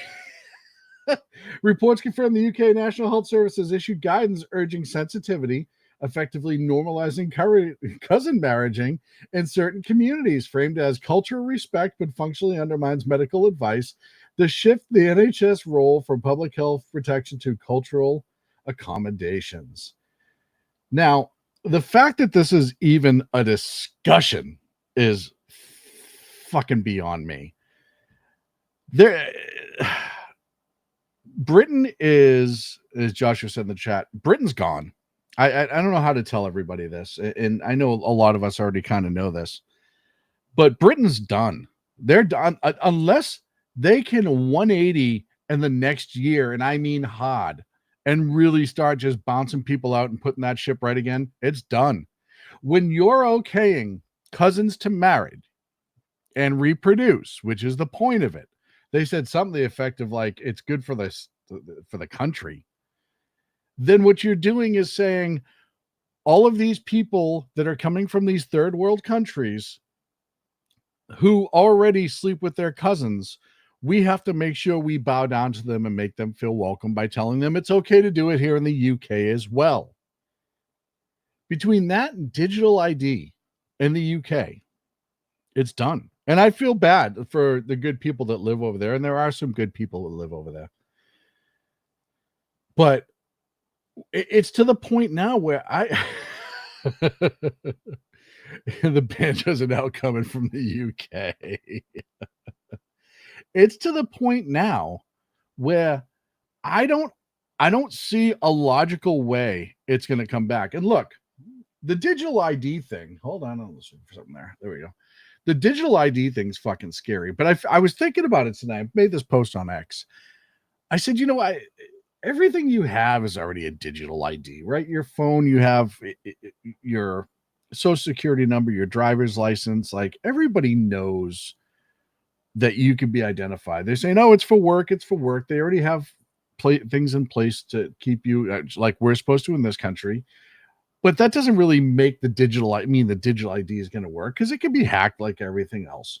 And they know that. They're not stupid. That's the thing is they're not stupid. But I said, why are they doing this big push for digital ID? Well, first and foremost, it'll be total control of every aspect of their life. They're already into your banking, but it's going to follow your banking even more. You will be required to have it on you as an adult at all times. That means you have to have a smartphone on you at all times. And I know the UK is one of the biggest surveillance states in the world. There's a camera in every corner in every city of the UK. But now they're going to have a GPS tracking on you 24/7, because you're going to be mandated to have your phone. And for the people that don't want cell phones, or maybe use flip phones or smartphones or whatever, instead of smartphones, I should say, no. You have to have this. You have to have this smartphone. So we'll give you one. You're just going to be digitally tracked everywhere you go.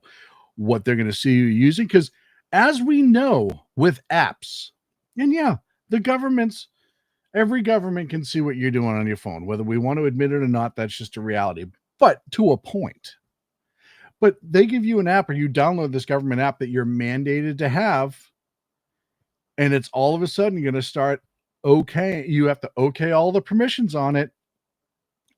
The government's going to be able to see literally everything you do, not just stuff that pops out, and they're going to archive it. You know they're going to archive it all. And they're doing that for total control, so they can track every aspect of your life. And we know they want to do that because they're arresting people for memes and Facebook posts and thought crimes under hate speech. It's London Stan meets Soviet Russia. It's the weirdest thing that people in that country, even on the left, are voting for this. Because as much as we grew up with the Cold War, and as much as we grew up fearing, the Soviet Union as a potential threat, UK was much closer to the crossfire. And it wasn't that long ago. And they've had their history of terrorist attacks. And they've had all of these things that they used to despise, and now they're becoming. It is a communist. I mean, it's not far from being a communist state. They already pay exorbitant taxes. The government already has control over so much. I'm sure they stopped watching me. I have some weird fetish. Yeah, it's just, yours is just like gigs upon gigs of just motors running behind a tilted hood. But yeah, whatever. But yeah, so it's frightening to me that these people are approving it. Keir Starmer is, I'll tell you, if you haven't seen Keir Starmer lately, he looks like a deer caught in headlights 24/7. He is absolutely, you could tell, he's like, doesn't know what to do. He is out of his league right now. You have a country full of people that want to destroy the country, that want to take it over, and all everything that you've built as a nation. Where have we heard this story before? And they want to destroy it and implement the place that they came from. And destroy your culture, destroy your country. And who said it earlier? It might have been Joshua who said, get the UK out of NATO. Get the US. Yeah, I legitimately think that at some point you start to have asking that question. You have so much anti everybody who's not Islamic rants going on in that country right now. We've seen so many horrific videos of what's going on. We know about the grooming gangs. We know about all of that. Look, I've said this before. I don't care where you immigrate from, as long as where you're going, you want to assimilate. You want to be part of that better life. You want to do all of that. You want to do the right thing. Okay, great. I'm here for it. But the reality of the situation is that is not what's going on in Europe. That is not what's going on in the UK. They tell you not to trust your lying eyes, but we see it every day. I mean, if you watch GB News, which is one of the last only honest news outlets over there, you see it all the time. They're a country who is about to lose their identity. It's literally the fall of modern Rome. They were once one of the most powerful countries in the world, and now they're going to have to fucking they're literally going to be a third world country in 20 years. I mean, they're already on the cusp of it right now. I know everyone's like, oh, just look, they're a third world country. Yeah, they are, but it's going to get worse. It's 100% going to get worse. They have a housing crisis they don't know what to do with. It's unbelievable housing crisis. You have billions of dollars being given away to these immigrants, paying for their hotels, paying for their food, paying literally everything that the immigrants need to live so they don't have to work. Ooh, BZ said in Canada isn't far with, yeah, Canada just started doing the firearm confiscation. They're going to give that a shot. We have nuclear weapons in Britain. Yeah, we do. We have a couple bases too. It'll be interesting to see how long we last in those bases.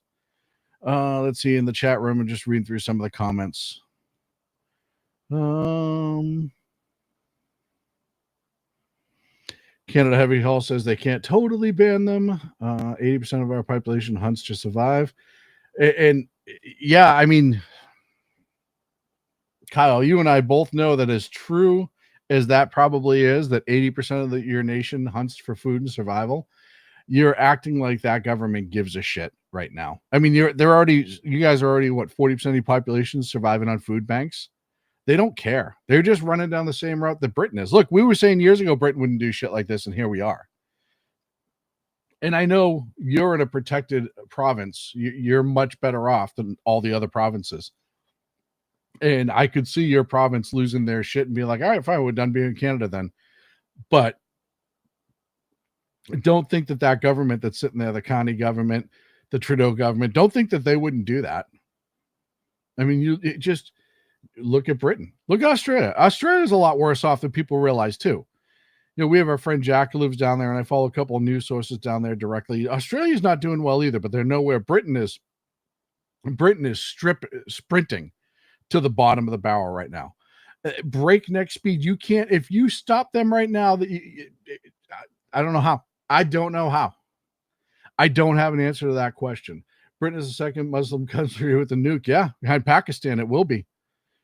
You know, and you know, Sadiq Khan got all out of sorts when Trump was over there calling him. Oh, he's like, because he called them out on their shit. They're like, you guys got to fix this. You're going to have a whole fucking mess.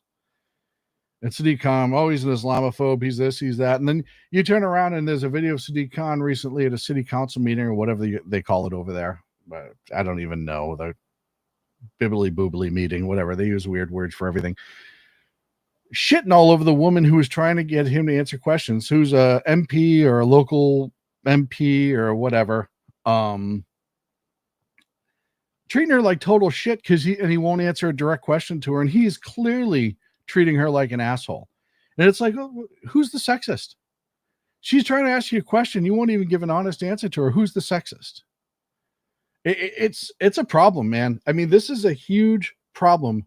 And I don't talk a lot about the UK politics because we have our own problems here. We have our own issues, but it is a fallen ally. And I know like there's some great people over there in the UK, and I have some friends in the UK.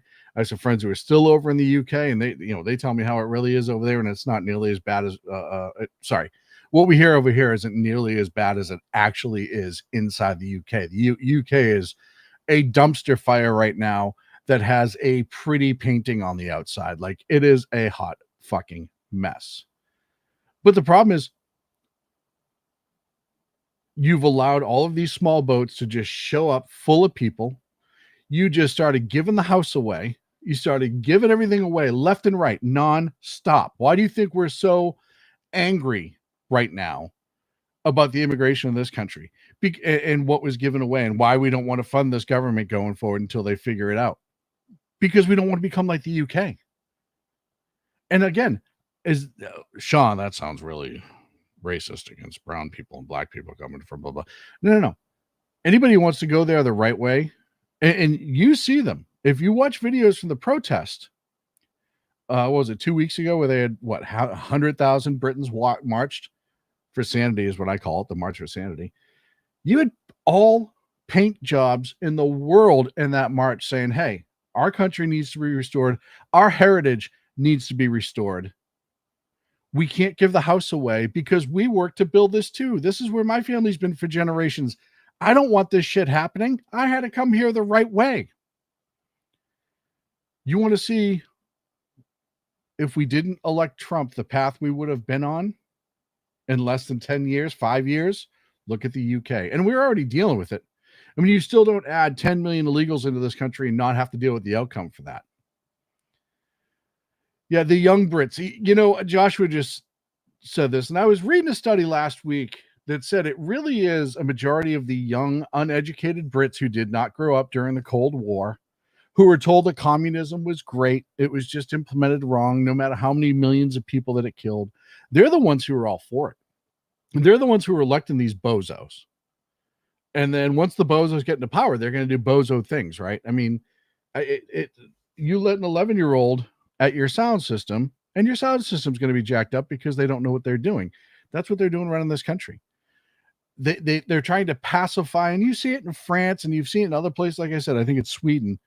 It's a hot mess in Sweden. You don't hear about it because there's such tight media clamping in there, but it's a hot mess. And the UK is not far behind.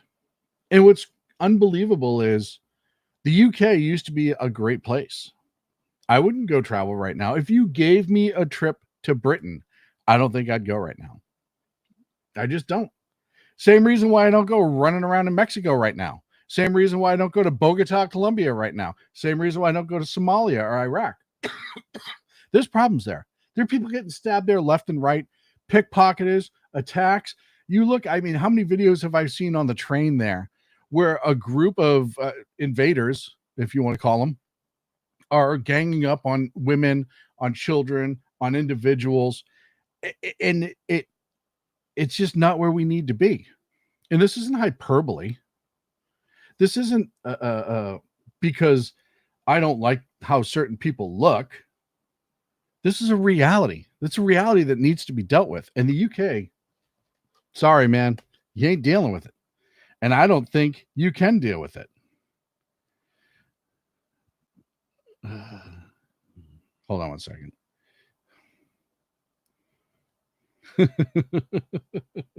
Not only am I being harassed in our chat room at SHR Media and YouTube, I'm also getting it via text message too.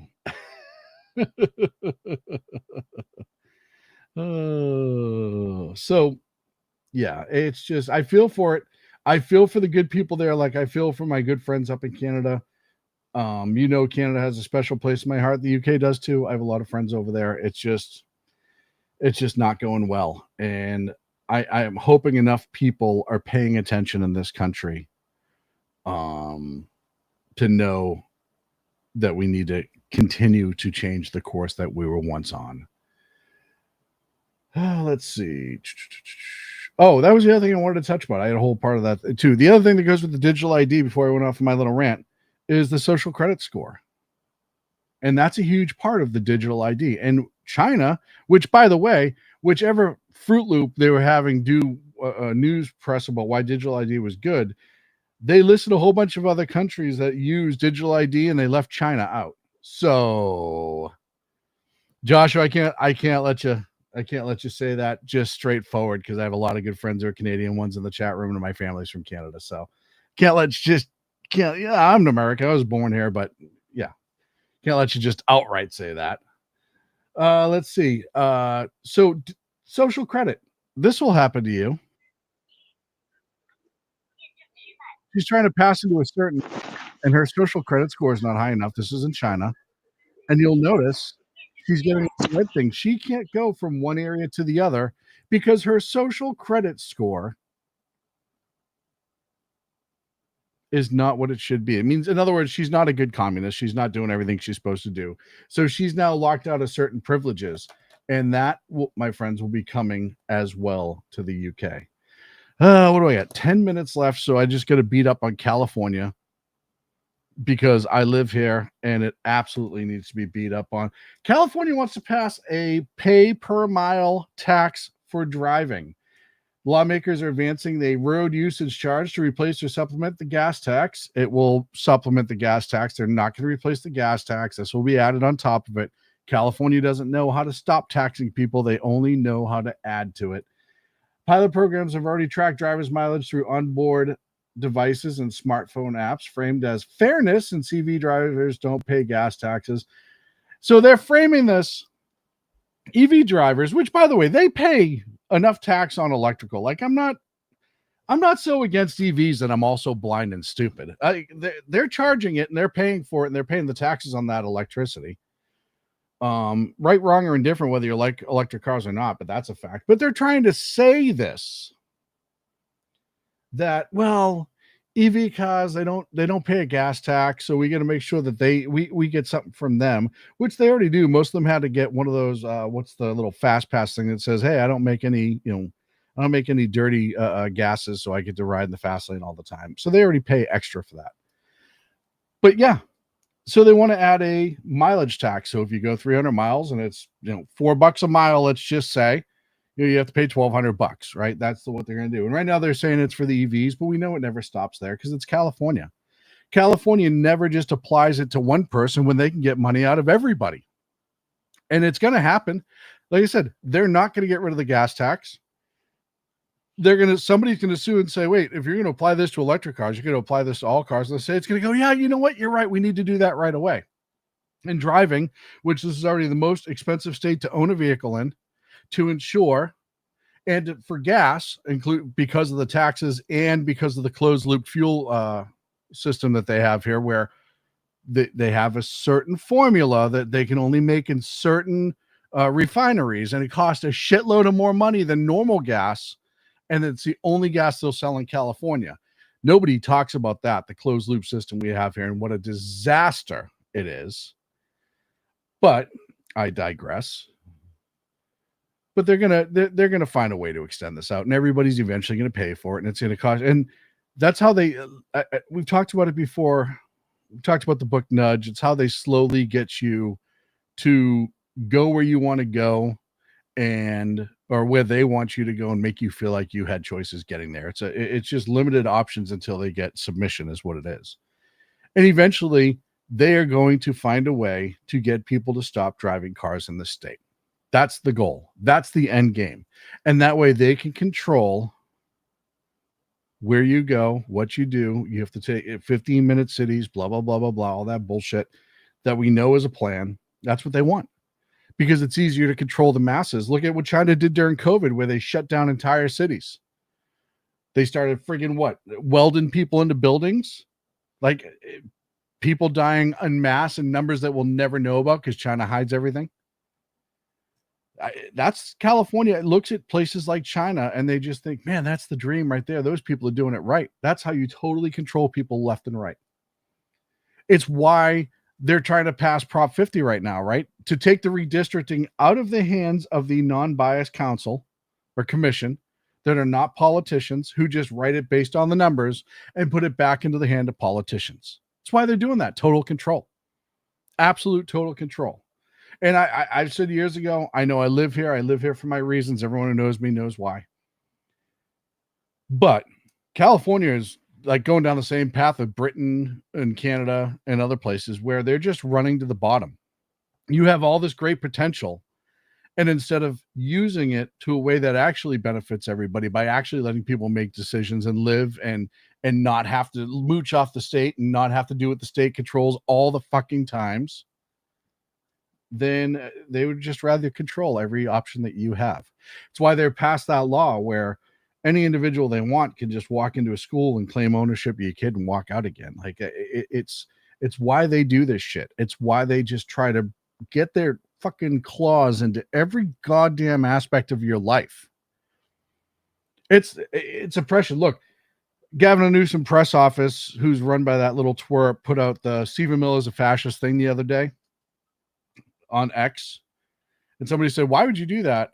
And they said, oh, he's a fascist. Everyone's like, no, this is the rhetoric that's actually causing people to get shot and killed for political reasons. Don't be fucking stupid. But that's all they're doing now is just repeating this rhetoric. They want, I don't care how many times I have to say it.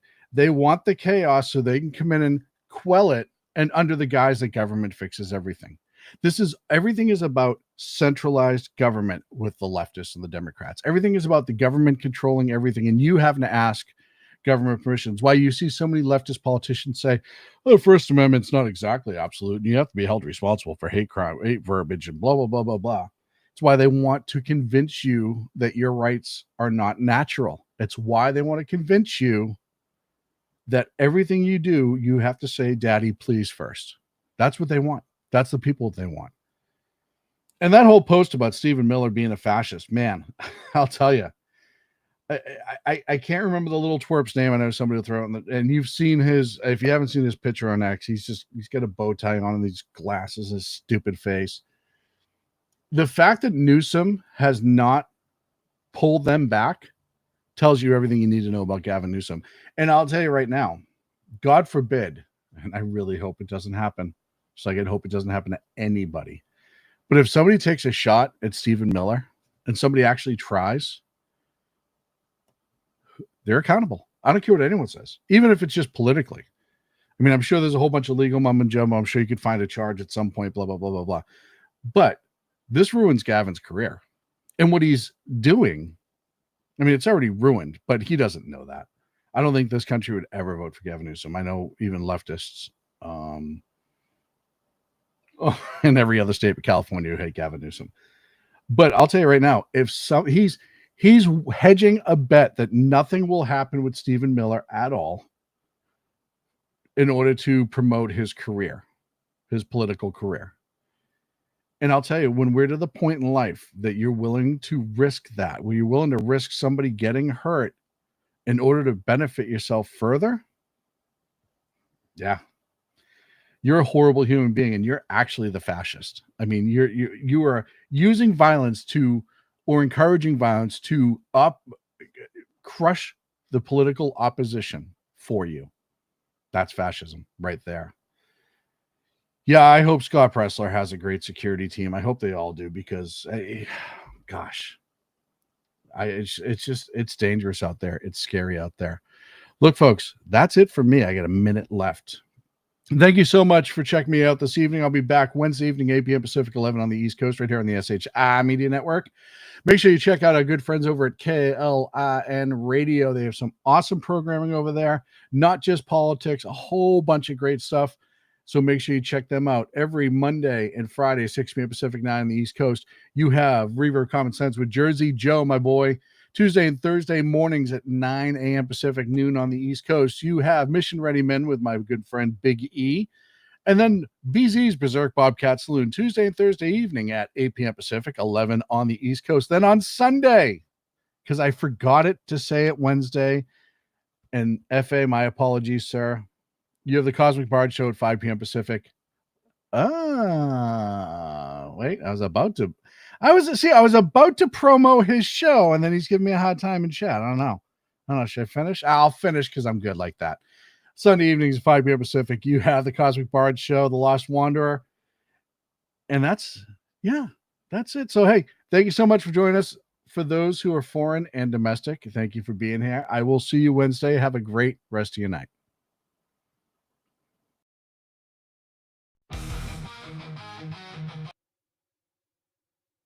Hello, friends. Do you have a moment so that we may discuss our Lord and Savior Minarchy?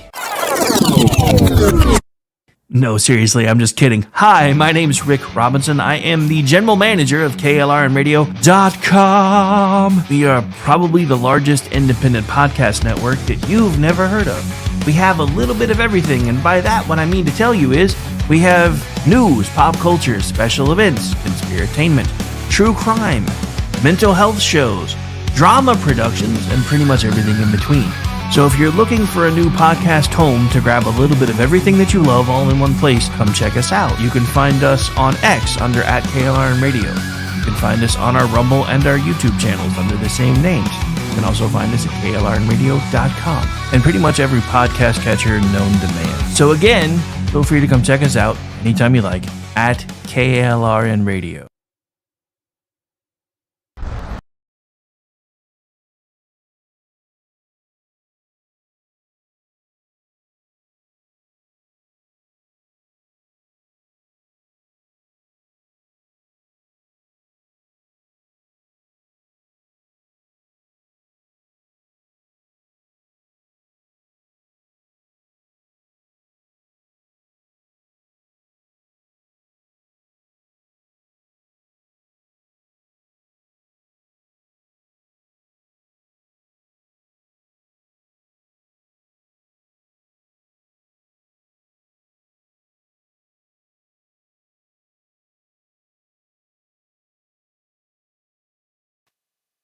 Bear with us, we're having some technical difficulties here, so 1 second.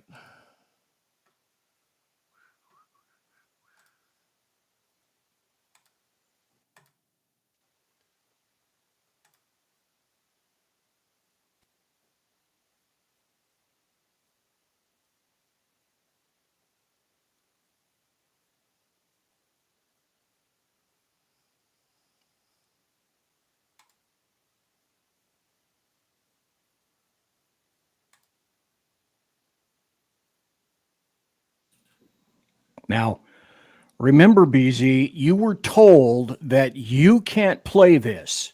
So don't you dare play this. Can't say now that's what you can't do now. Any of that. Can you?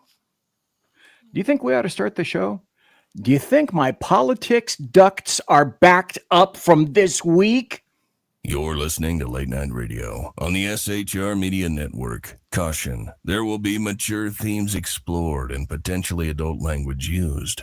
If conservatarian words, phrases, certain concepts, or rhetoric offends you, tune out now. I have come here to chew bubblegum and kick ass. And I'm all out of bubblegum. Freedom is never more than one generation away from extinction. We didn't pass it on to our children in the bloodstream. The only way they can inherit the freedom we have known is if we fight for it, protect it, defend it, and then hand it to them with the well-taught lessons of how they in their lifetime must do the same. And if you and I don't do this, then you and I may well spend our sunset years telling our children and our children's children what it once was like in America when men were free.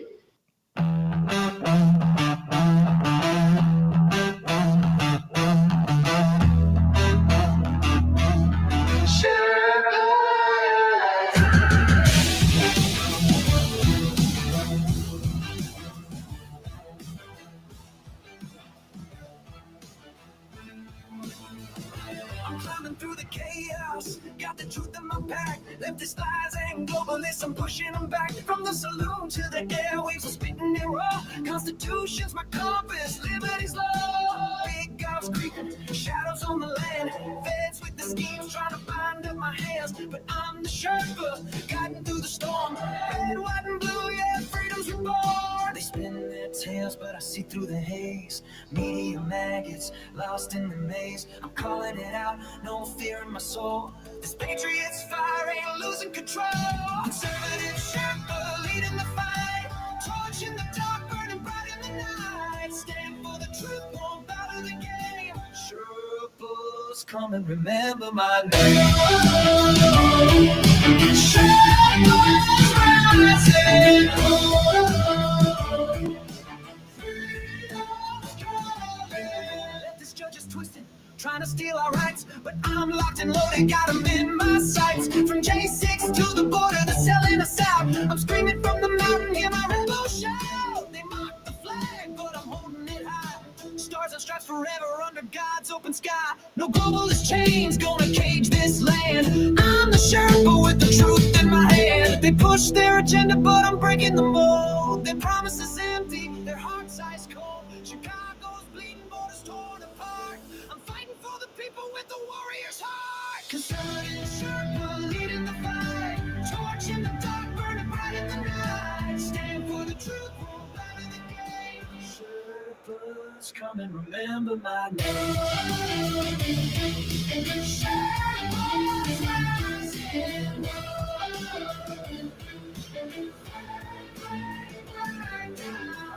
Storms, I've walked the line, 41 years, badge on the grind, now I'm on the air, my voice like a blade, cutting through the lies that the traitors made. Hurricanes rage, but we're standing tall, sheriffs of the Constitution answering the call. From the saloon to the heart of the fray, we're taking back America, no more delay. Conservative Sherpa leading the fight, torch in the dark, burning bright in the night. Stand for the truth, won't bow to the game. Sherpas, come and remember my name. Sherpas rising.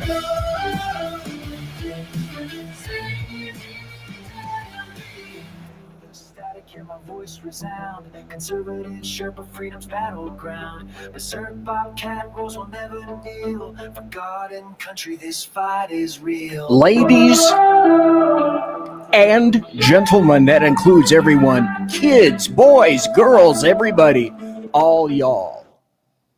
Welcome to BZ's Berzerk Bobcat Saloon radio show, where I am broadcasting from North Idaho in an actual free state instead of California, always spelled with a K.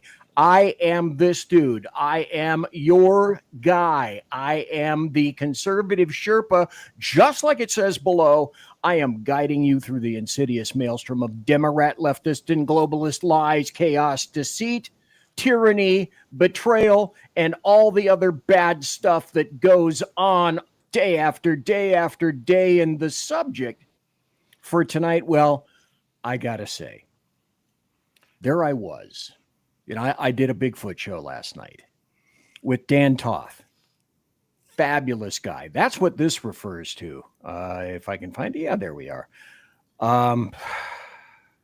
My producer's gone. He's suing me. That should be a shock to nobody. Anyway, next year, the Bigfoot Investigative Group is going to be doing their conference about 20 minutes south of me in Coeur d'Alene.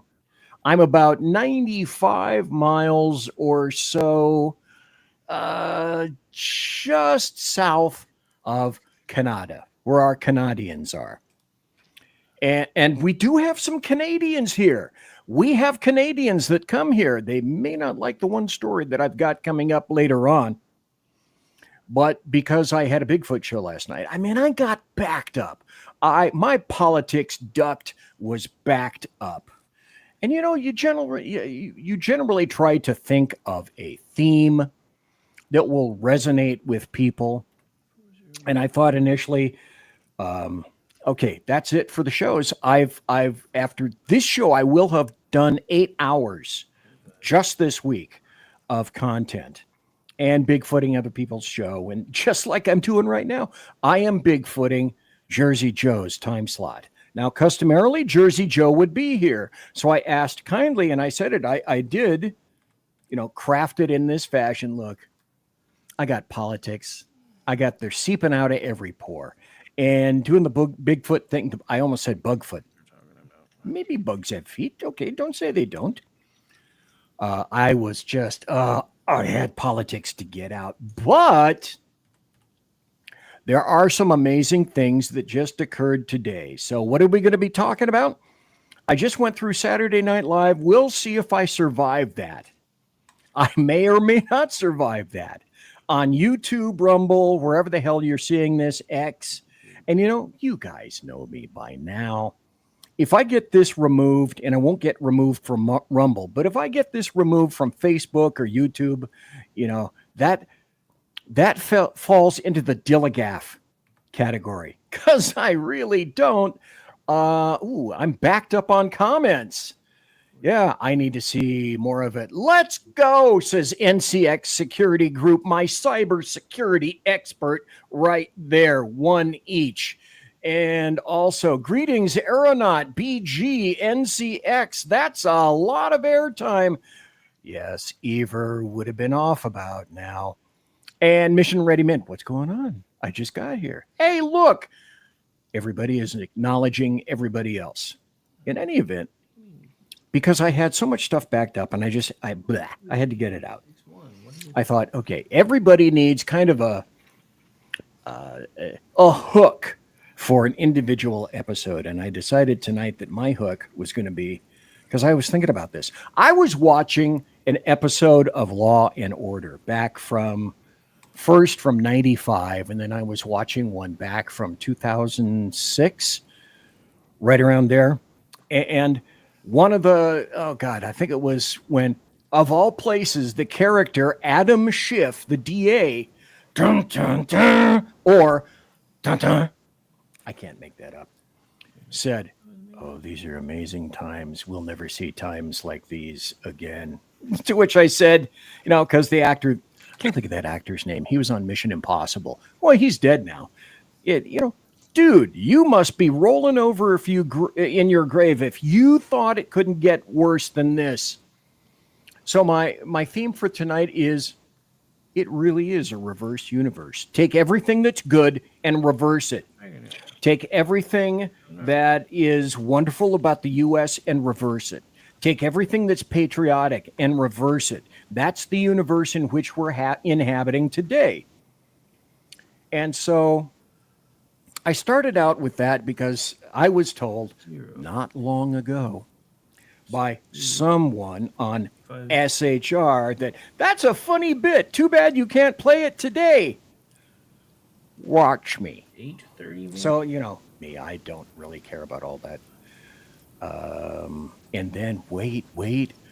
Cosmic Bard, the Lost Wanderer, who is here, who proves incessantly that all who wander are not lost. And then, of course, everyone has to weigh in and say hello to Cosmic Bard. Taco L helps. And the old Law and Order episodes are the best. Boy, you got that right. They were. Jerry Orbach ruled. That's the first one of the night. That is. And by the way, were you guys aware that Jerry Orbach was exactly pretty much what he played? He was an alcoholic, and he was also a cop at one point before he got into Law and Order. Perhaps that's why you're saying something similar to, boy, that Jerry Orbach, he really looks and sounds like a cop. Imagine that. Jane, you ignorant slut. So anyway, it's a reverse universe.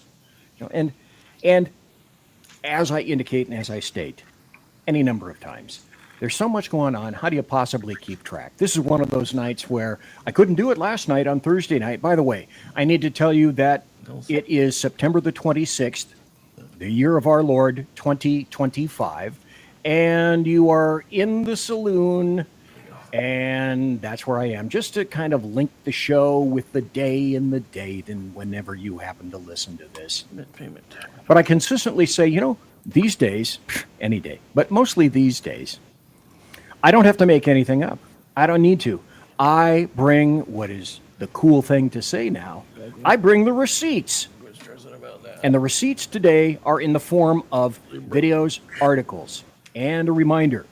Just like any other time that I'm on the show, if for whatever reason during the course of the show, you miss something, glance at something, come back and you say, I wonder what the hell that was. All the articles, all the videos that I show on the show, that I illustrate on the show, can be found at the SHR Media Group channel on Rumble under BZ's Berzerk Bobcat Saloon. So if you see this episode on Rumble, go specifically to this episode. You will see show links, not LYNX. wrong kind of links, even though I love cats with tufted ears. And you'll find all the things that perhaps you missed, or maybe there's an article that you wanted to examine in depth. It will be found there. But in terms of a reverse universe, I had to start out with this because over the past week, I have heard some ridiculous bullshit with regard to leftists. And I told you I was looking at least 2 weeks ago. I was looking for a video. Don't remember if it was on Facebook, YouTube, wherever. It doesn't make any difference because now I have its equivalent. Or a guy wearing a board, walking up and down the sidewalk. A leftist came up and they began to have a conversation. And she was losing dismally, bitterly. And because she had no action left in this, she reacted instinctively and simply smashed that guy in the face. And I was thinking, God, this is the very best illustration of what we're facing today. Guess what? I found another one. Go. Thing is in general, overall. If I don't want to... Leftist left, conservative on the right. Take it away. Discussion? Have a baby, I should have the choice to. Just don't have sex then. Just don't have sex. That's not even logical. It is. It is. Who are you, Nancy? I sound dumb. You do. Okay. It does, because even as teens, people explore. And it's like, as funny as you want to be, people should still have the choice. I don't give a if it's, oh no, oh, it was a mistake today. Oh my God. Do you believe in God? Option to get Do you believe in God? abortion? Do you believe in God? Yes. Do you believe God makes mistakes? Yes. He does. Of course. Everybody makes mistakes. But God is perfect. Are you a Christian? I never said that. Are you a Christian? I would never say that. Are you a Christian? My family's Christian. So you're not a Christian? I guess. You guess what? Based off of what's going on and I guess my lineage. This is amusing because these are both, as you can see, both black chicks. But you can also sense, do you not, is your spidey sense not tingling in terms of, why I think something's coming? Is Christian. I wouldn't say that my full belief is a Christian belief. There's no abortion. You have to stay married. If you're pregnant with that man, you have to be married. There's so many restrictions and constrictions when it comes to religion. There's a reason for that because it protects people. But that's dumb as because religion is all hearsay, baby. All of you listening to is a Bible that somebody else told you, somebody else wrote. Nobody told me. I've literally encountered God. So you spoke to God and he told you everything in the Bible. Shut the fuck up. He first spoke to me.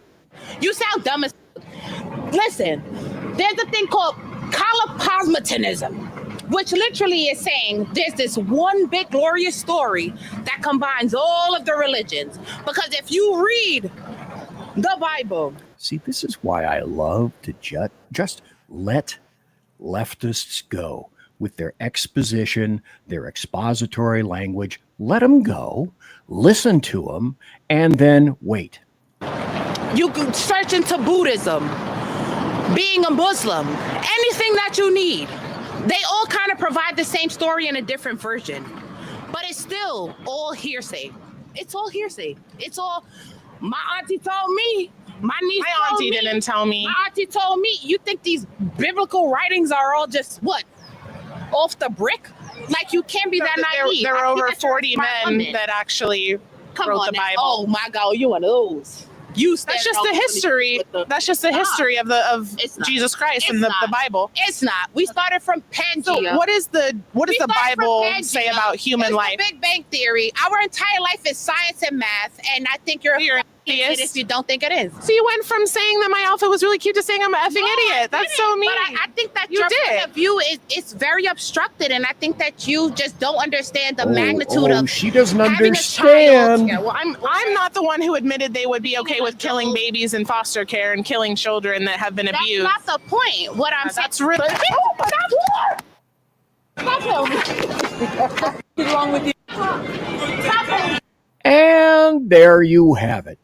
Now, imagine if that individual, that insane leftist, black, racist chick had a gun or a rifle. You might have had a dead body right there. But this is my point. This is who these people are. Let them talk. They will tell you exactly who you are. Jerry Orbach, yes, he did star in Prince in the City. And a reversal unit where I'm normal and sane? Could be. Not saying it isn't. I can't believe this. Okay, so these are the reactions. What did she say? I've seen this many times. I still can't figure out what she said there. But Phantom says, yeah, she's breaking. But as Mission Ready Men, Earl Jackson says, but that's the right that's violent. And of course, don't people on the left in leftist urban rat cages, don't they have the right to crim? They have the right to criminality. They have the right to violence. We're labeled violent, but they're the ones that, because words are violence, silence is violence, they're the ones that have the absolute right. Speaking of that, these horrible ICE agents, they're terrible. And here are ICE agents doing the exact wrong thing when they were shot at in the Dallas ICE facility.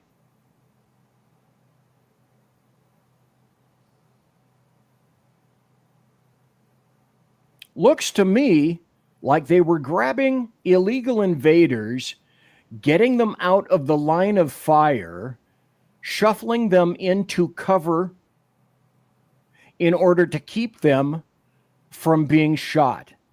3 that day were shot. 1 was killed. Depends on which story you listen to. 1 was killed or 2 were killed. I have heard no true definitive word on that. But there's that evil ICE trying to protect illegal invaders. Damn them. And it's the right that's violent. Oh, remember this. Here's CNN and a story that they covered about an app. I wanted to do something to fight back. This iPhone app alerts users to ICE sightings so that leftists can be directed towards ICE agents so that there can be more conflict and more violence while ICE does the job that they were tasked with by Congress. But that's okay. It's okay to dox ICE agents who are the target of assassinations now. They don't have the intelligence. Soon they will. The intelligence data that the alphabet agencies have. Soon they will, because people are getting tired of folks getting shot at. Who are the leftists? Well, here's the mom of the Dallas ICE shooter, that guy's name, who doesn't deserve mentioning here. So the mother of the sniper, now this article again says 2 days ago, a sniper who killed 2 migrants in a horror shooting. The mother is Sharon, of 29-year-old blah, blah. She kept an active Facebook page where she followed everyone from Kamala Harris and Rachel Maddow to an account representing the U.S. Democratic Socialists. U.S. Democratic Socialists. Would it surprise you that I have this to show you? I'm not that terribly far from Spokane, Washington, a massively leftist state. I'm about 40, 50 miles, 60 miles or so from Spokane as the crow flies west. There's a huge difference in the state line between Washington and between Idaho, where I live, Idaho.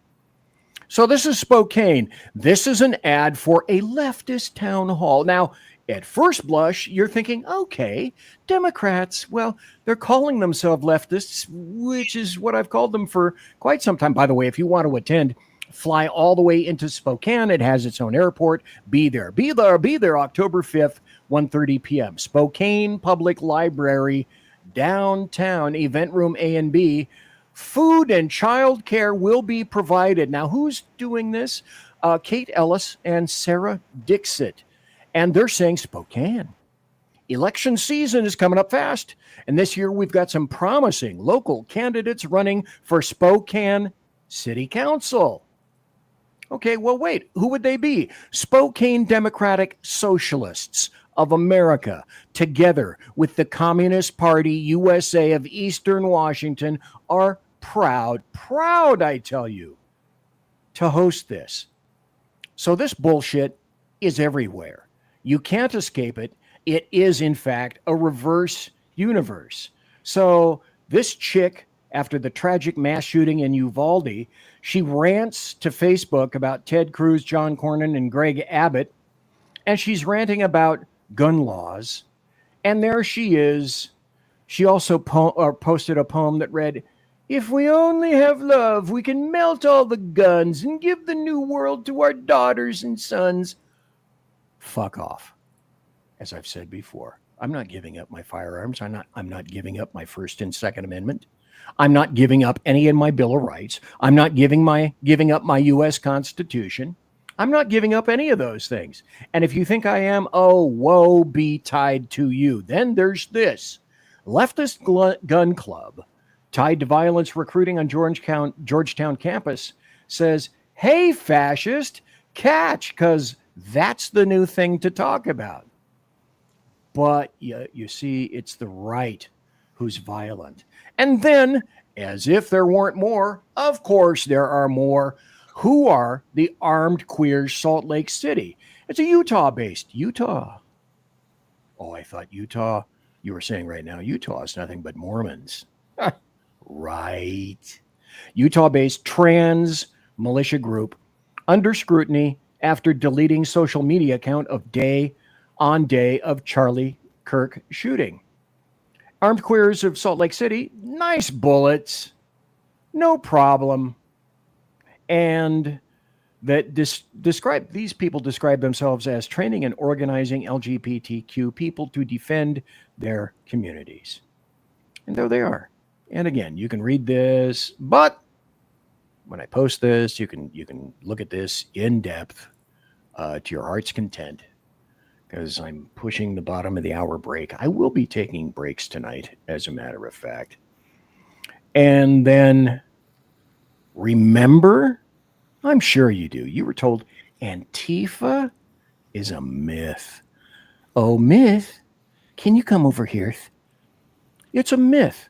There is no such thing as Antifa. Ask Andy No, who was almost killed in Portland because he reports on Antifa and knows pretty much more about Antifa and the Pacific Northwest version of Antifa than just about anybody else. Here's Jerry Nadler. Nope. They don't exist. There's violence across the whole country. Do you disavow the violence from Antifa that's happening in Portland right now? That's a myth that's being spread only in Washington, D.C. About Antifa in Portland? Yes. Sir, there's videos everywhere online. There's fires and riots. They're throwing fireworks at federal officers. DHS is there. Look online. It gets crazy, Mr. Nadler.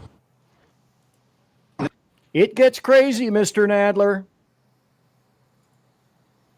But again, I ask, the craziness is on the part of whom? Is it people on the right? Well, funny you should mention that, because I'm going to be going into that after the break, having to produce all this myself. Hang on, I'll be right back. Conservative media done right. You're listening to the SHR Media Network. Mission log. Intrigue. I mean, let's face it, who's even counting anymore? The Lost Wanderer is officially off course, chasing rogue rocket launches, fringe science, and things that probably violate causality. If it burns fuel, bends time, or makes scientists very uncomfortable, yeah, I'm probably going to talk about it. Every other Sunday on KLRN Radio, The Lost Wanderer, because space doesn't come with a roadmap, and honestly, I wouldn't follow if it did. Hello, I'm Matt, a student at Hillsdale College. Here is Hillsdale President Larry Arnn on the continuing relevance of the Constitution. Many argue today that the Constitution is outdated because it addresses problems peculiar to the 18th century. Some parts of the Constitution do read rather quaintly. Consider the injunction against titles of nobility in Article 1, Section 9 of the Constitution. But is that so outdated? The purpose of the injunction is to prevent the government granting special privileges to some for partisan reasons. This strikes at the heart of the rule of law. The crony capitalism so common today is a place where the government bestows favors and tax dollars on some businesses to give them a leg up over others. This is exactly the kind of thing the Constitution was meant to prohibit. The Constitution is not so outdated after all. This Constitution Minute was brought to you by Hillsdale College. To join the national conversation on the Constitution, go to constitutionminute.com. Hey fellas, are you mission ready? You need to check out Mission Ready Men via Earl Big E Jackson on Tuesdays and Thursdays, 9 a.m. Pacific, 11 a.m. Central, and noon Eastern. It's a show that equips you to navigate our society's challenges from a biblical perspective with courage and conviction. Tune into Mission Ready Men. By the way, this is for Jersey Joe in the comment on the screen right now. I continue.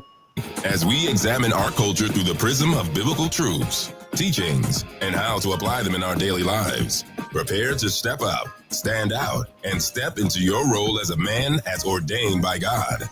That's Mission Ready Men, hosted by Earl Jackson on the SHR Media Network. And get mission ready.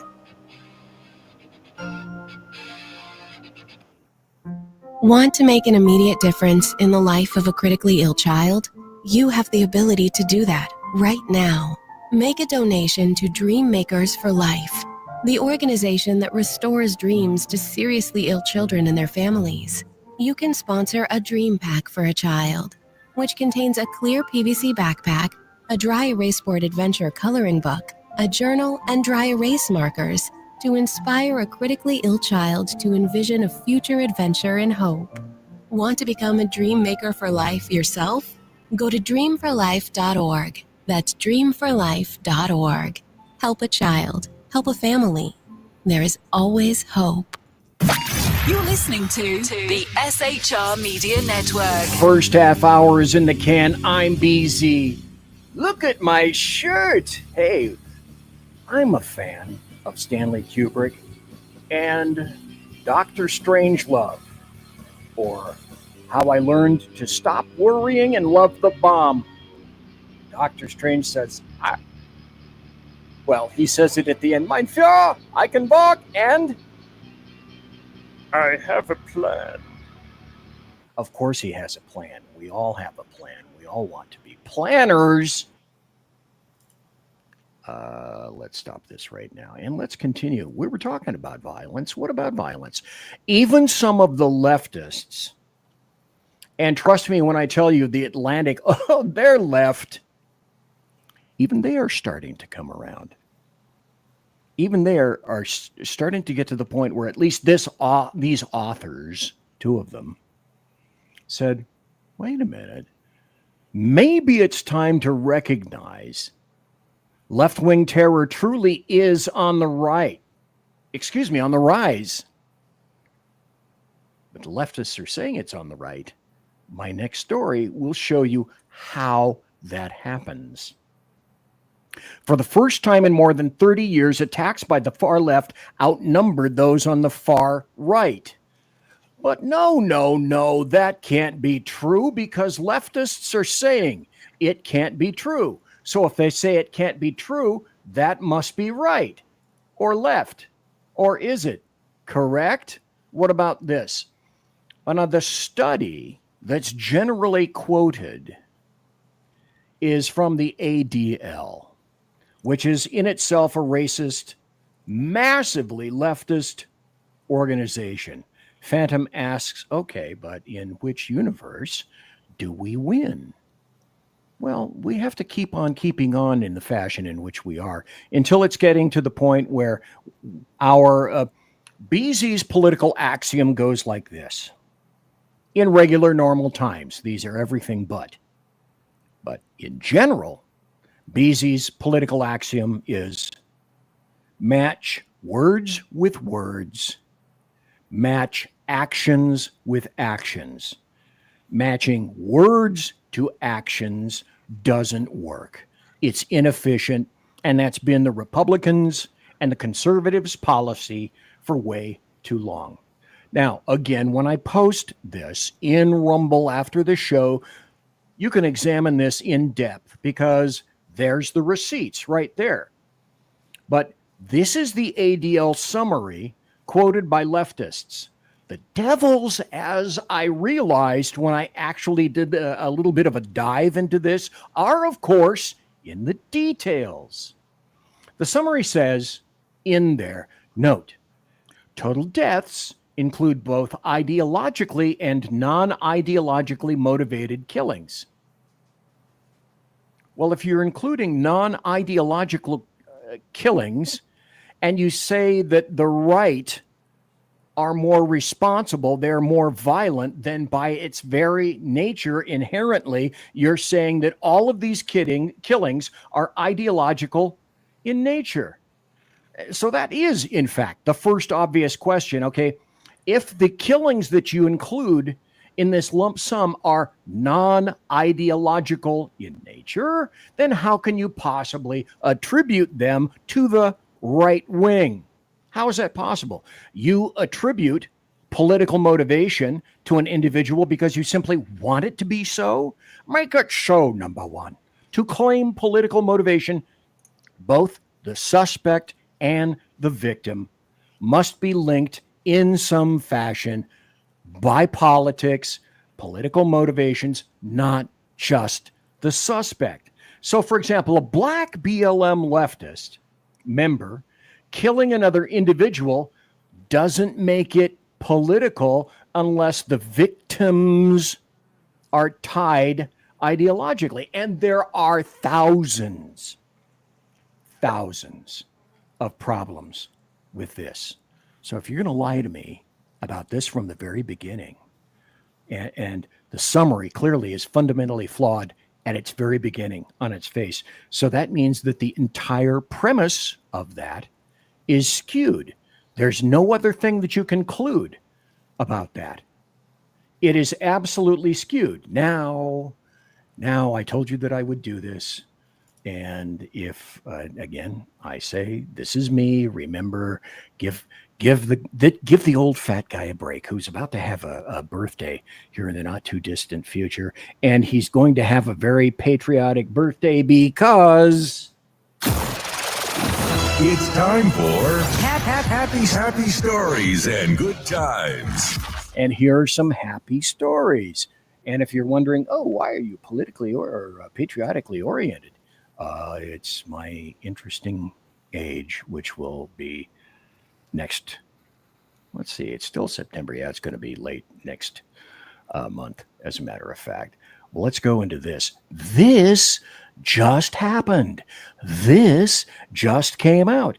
And didn't you and I, no matter who you are, didn't we all agree and didn't we all say and assume something similar to, well, give it some time. I said, give it a month, give it 3 or 4 months, and you'll see that this is going to occur. Except, no, from the House of Schadenfreude, this is happening. RTFN. Sugar High from Gateway Pundit. Just 3 days after Jimmy Kimmel's big comeback, his ratings have crashed by 70%. But wait, didn't we, in some fashion, we meaning conservatives and Republicans, say, well, yeah, that's going to happen. I did not think that, I did not envision or feature that it was going to happen this handcraftedly and issued forth from the House of Schadenfreude. You know what? I think I just made a new segment for myself. And I'm going to have a nice graphic and a nice audio intro for that, direct from the House of Schadenfreude. And then I will give you a long list of cool stories. Now, that just came out today, tonight. And this is where you can, if you wish, you can issue your own PGP, which is polite golf clap. Oh, that sounds like something else. I'm not going to go there. Get your mind out of the gutter, mister. Good morning, everyone. I am here with Jesse Elison. He is our chief counsel at FM CSA. We're here to talk about, I think, a critical issue, important issue in regard to the safety of our roadways. Because we have a government system designed to keep American families on the road safe, but that system has been compromised. I wonder by who? That wouldn't be by the state of California, would it? Potentially? Producer, can I have that? Do I have that? No, I can't find it. Continue. Jeez, why I oughta. To the moon. I'm talking about non-domiciled commercial driver's licenses that are issued across the country. So in plain English, this is a license to operate a massive 80,000 pound truck that's being issued to foreign drivers who are not U.S. citizens. Who are smashing and killing actual citizens of the United States. Now, I'm backed up in comments. And let's go back to those. They're acting like muzzy cells and splinters. That's exactly right. In October, bro. Well, that's true. You know what that means, by the way? It means I'm dun dun dun Scorpio. What do they say about Scorpio? I'll let you figure it out. Woot! And they'll keep Kimmel on the air just to pump out the lefty message. Yes, I agree. Now, it all depends. The quantifiable, the elements included in that are how many millions of dollars further do they wish to piss away? Because they're going to be pissing away dollars. I'm getting older. Not Libra. Nope. I'm at the far end of the scope. Let's continue. Or lawful permanent residents. The process for issuing these licenses is absolutely 100% broken. It is. And you know where he's going, and that is a happy story if ever there was one, because California keeps issuing licenses to illegal invaders, and they don't give a crap.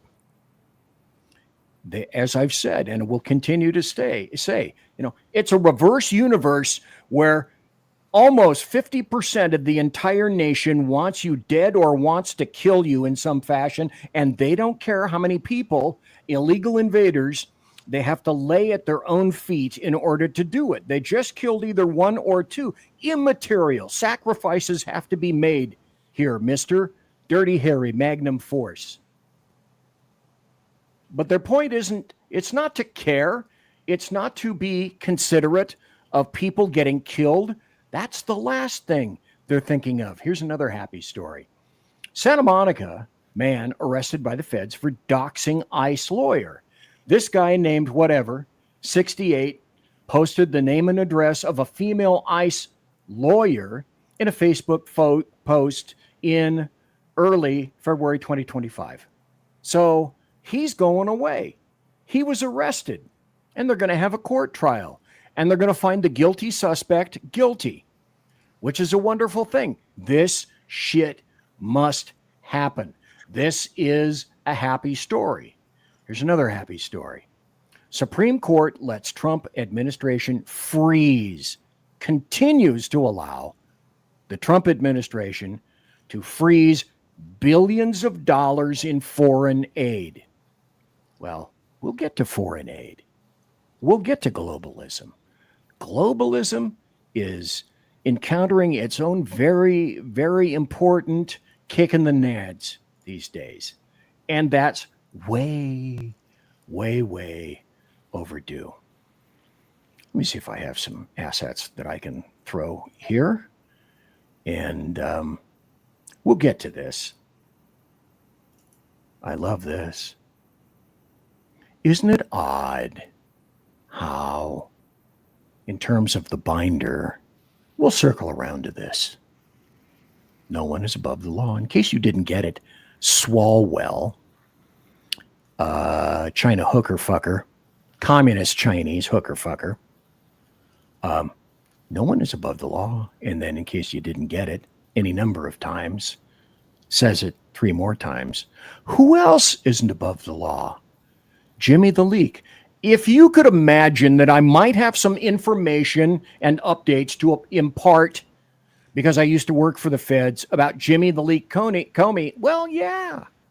And then people will also tell you this is so wonderful. I've gone over this on prior, and I'm going to tell you how I feel. Tylenol wrote on X way back in 2017, we don't actually recommend using any of our products while you're pregnant. Thanks for taking the time to voice your concerns today, way back in 2017. And people were saying, no, that's not true, until you find things like this on the internet, because, of course, anyone with half a brain knows that the internet is forever. And certainly it is in the NSA data center in Utah. Ask them. There's nothing that's digital that isn't there, including everything you've ever said, written, or texted on your phone, email, yada, yada. Thanks, Patriot Act. Thanks, George Bush. Really appreciate that. Oh, don't worry. You're welcome. In the meantime, leftists are going, I got a paper cut. I was murdered. While conservatives are assassinated. But remember, it's the people on the right who are actually violent. That's why I say it's a reverse universe today and tomorrow, and for as far as I can see into the future. This is also very interesting. This is a happy story. Basically, what this is Bilal Eseli, acting U.S. attorney, today saying, by the way, Gavin Newsom signed this into law. And to summarize, because I'm not going to go into the details, you can read all this later, basically says, Gavin Newsom, I've got a finger for you.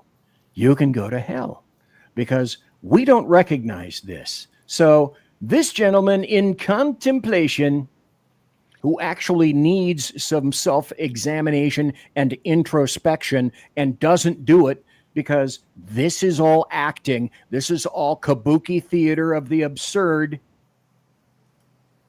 And here's the rest of the memo saying, no. By the way, here are all of my citations. And I'm telling you, no, when inherently you assumed, folks, because you are logical, rational, thinking human beings, that this is not going to happen. And so this is the U.S. attorney saying, by the way, no, this is not going to happen. We are not going to be in compliance with your law. So as I said on Sean's show, and I said, damn, after tonight's show, I will have been on 8 hours, Bigfooting, all sorts of other people's shows with great glee, saying, you know, we knew this was happening. We knew it's an alternate universe. You could see this on the wall. And Sean said, no, that's never going to happen. To which I say, you know, sooner or later, it's going to have to happen. Somebody somewhere in a state, in state law enforcement, is going to have to attempt to arrest somebody in the federal government in terms of law enforcement. And when push comes to shove, frankly, I do not see how that is avoidable. Well, you know, that's way over the top. Way over the top, you say. What do we see day to day to day to day? It's all leading to that. It's all leading to escape from New York. We've seen this again. Mamdani is going to win New York City. I bet Sean $5. I'm saying Mamdani takes Manhattan. Sean said, no, I don't believe that's going to happen. So either he's going to owe me $5 or I'm going to owe him $5. That just happens to be my belief in where I am right now. But remember the UN talks. Remember the elevator and the people at the UN. Oh, the infrastructure is just decrepit. 3 times it was decrepit. And 3 times it was only decrepit just for President Trump, Donald John Trump, OMB, Orange Man Bad, the guy with the dead orange cat on his head, just to make sure that he is screwed with in the best fashion possible. And so when I say, and I will play this so that you can see, globalists are in a panic. Leftists are in a panic. And it's what you get when you see that. Now, Mission Ready Man says Mamdani is going down. Oh, excuse me. No. Boy, did I misinterpret that. Sorry. Earl says Mamdani is going to win. I believe you. Well, let's play Carrie Lake. And the reason, Carrie Lake is another one of those people that thinks really quickly on her feet. And she was in Arizona, and she was not elected intentionally because she thinks on her feet. And she has facts. But it tells you all you need to know about Charlie Kirk and his efficacy with regard to leftists and regard to hers. In any event, Robert Finnerty and also Carrie Lake have a tete-a-tete. Had you on because we did not want to let this moment pass by. What happened on Tuesday, what Donald Trump did on Tuesday, resets the agenda for this country, and that's why they hate him, and that's why they want him gone. Hell yeah. And that's why they cut the teleprompter. That's why they tried to trip him up on the escalator. That's why they cut the microphone. They didn't want people to hear his strong, powerful message of we the people. Not the globalists, but we the people. And I thought it was really gonna change the way the global structure works. We hope so. And imagine, by the way, all things being equal, if that happened to Joe Biden and there was no teleprompter, he wouldn't be able to deliver the speech. Donald Trump is not Joe Biden. Very true. But globalists, leftists, Democrats are all running scared. And UBG. Mom Donnie Takes Manhattan. Isn't that the Muppet flick with the soiled sock puppet? Yeah. You don't want to. Okay. Important safety tip from me to UBG. Do not look inside of that sock, mister. Okay. First, if you pick it up with a glove, with some kind of a pole or something like that. And you can probably smell that sock a long ways away. And I'm not referring to feet. If you get my drift. Here's another happy story that no one wants you to know about. Oddly enough, from CBS, the U.S. GDP expanded at a strong 3.8% pace in the second quarter revision. But no. The U.S. is falling apart. They're turning chicken. Yes, they are. But see, the thing that I need everybody to understand is this. Democrats, leftists, globalists are at the point in their history where they will do anything, including killing you, to make sure that they get their way. As you just saw at the beginning of the show, when trying to have, at first, what appeared to be a semi-cogent rational argument or discussion, which became an argument because of a leftist, the leftist did what leftists always do when they lose a message. When they lose a discussion, the only thing remaining is the impulse, the impetus to strike out because you're winning. Charlie Kirk, #winning for years, killed one of the finest men in the United States of America. Happy about it, laughing, happy, lost jobs over it. And the funny thing is, the people that were losing jobs are the people that you should essentially have the most trust in, which was including doctors and nurses and teachers. And if you trust teachers anymore, government school teachers, I'm sad for you. If you trust nurses and doctors, once they find out by any means your political affiliation, and they're like the ones that got fired, are you going to trust your children, your son, your daughter, your wife, your husband to these doctors? And the answer is no. You're a moron if you do. They chose that path, not me.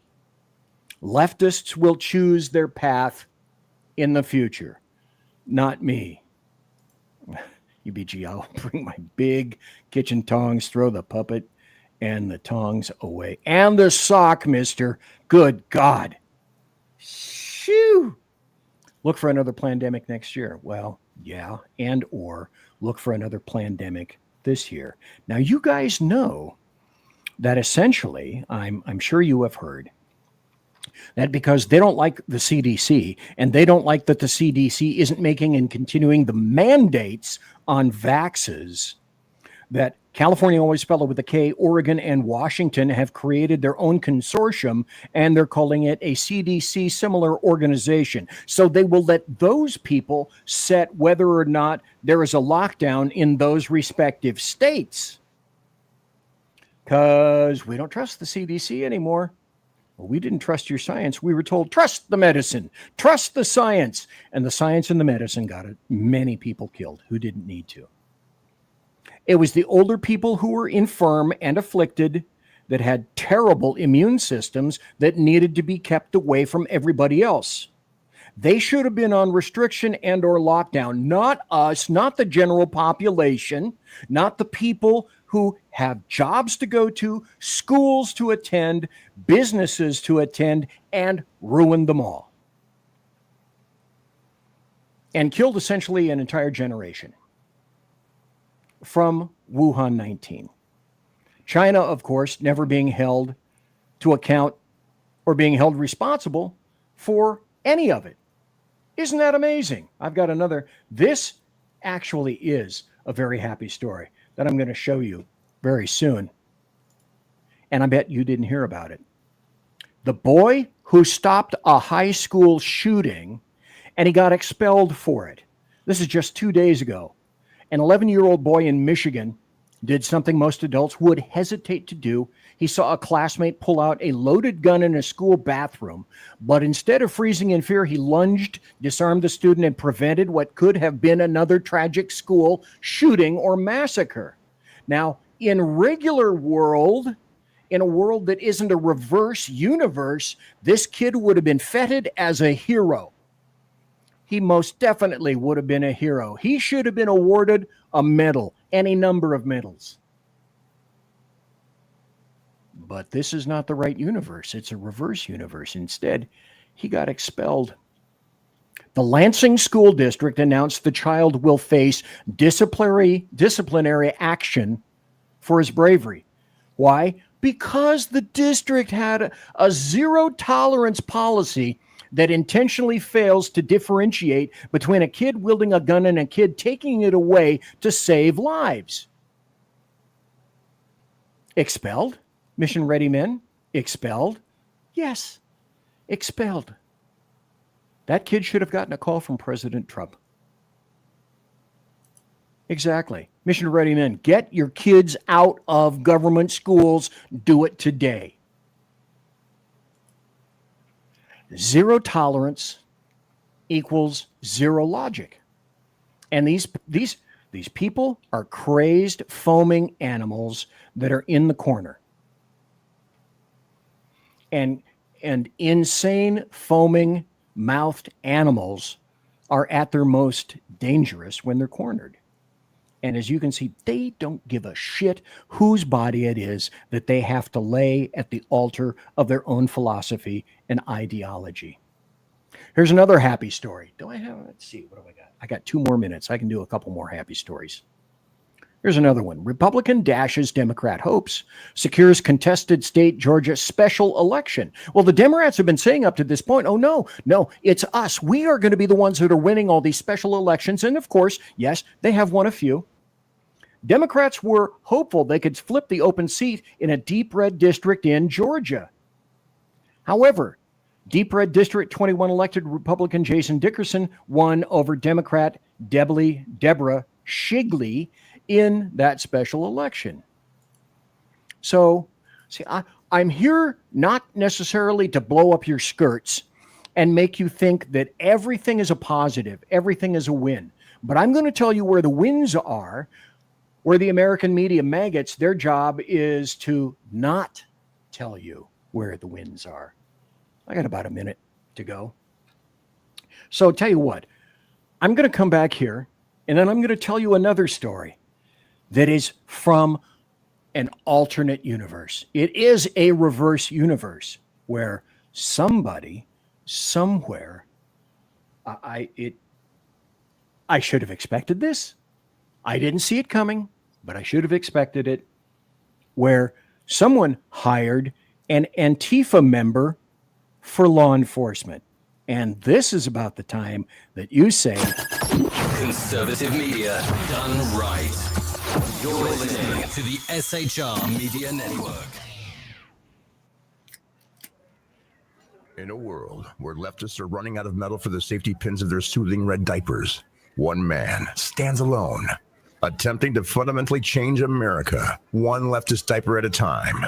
BZ, your conservative Sherpa, is guiding you through the maelstrom of Democrat leftists and globalist lies, chaos, deceit, and betrayal. Listen to BZ Saloon on select and exclusive Tuesday and Thursday nights at 8 p.m. Pacific, 10 p.m. Central, and 11 p.m. Eastern on the SHR Media YouTube channel, Twitch, KLRN, Rumble, and X at BZ Saloon. It's one great late-night conservatarian talk radio show. Be there. Aloha.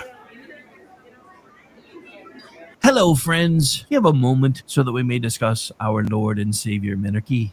No, seriously, I'm just kidding. Hi, my name is Rick Robinson. I am the general manager of KLRNradio.com. We are probably the largest independent podcast network that you've never heard of.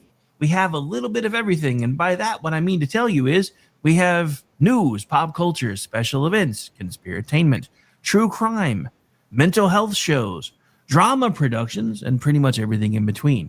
So if you're looking for a new podcast home to grab a little bit of everything that you love all in one place, come check us out. You can find us on X under @KLRNradio.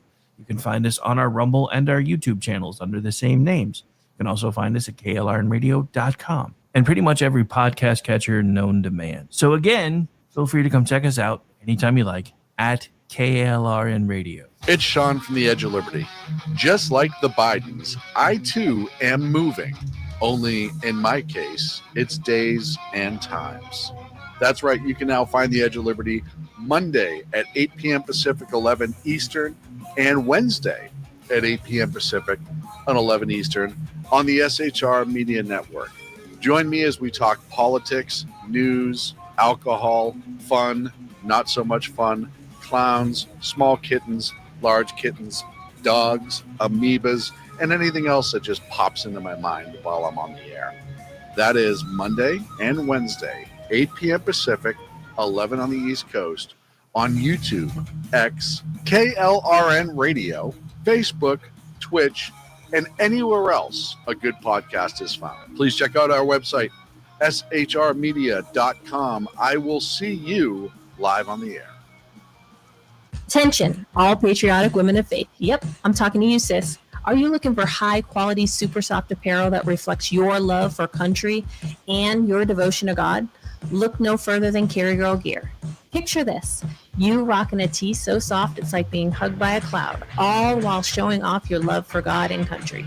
Sounds dreamy, right? Well, welcome to reality, babes, because that's what we're all about here at Carry Girl Gear.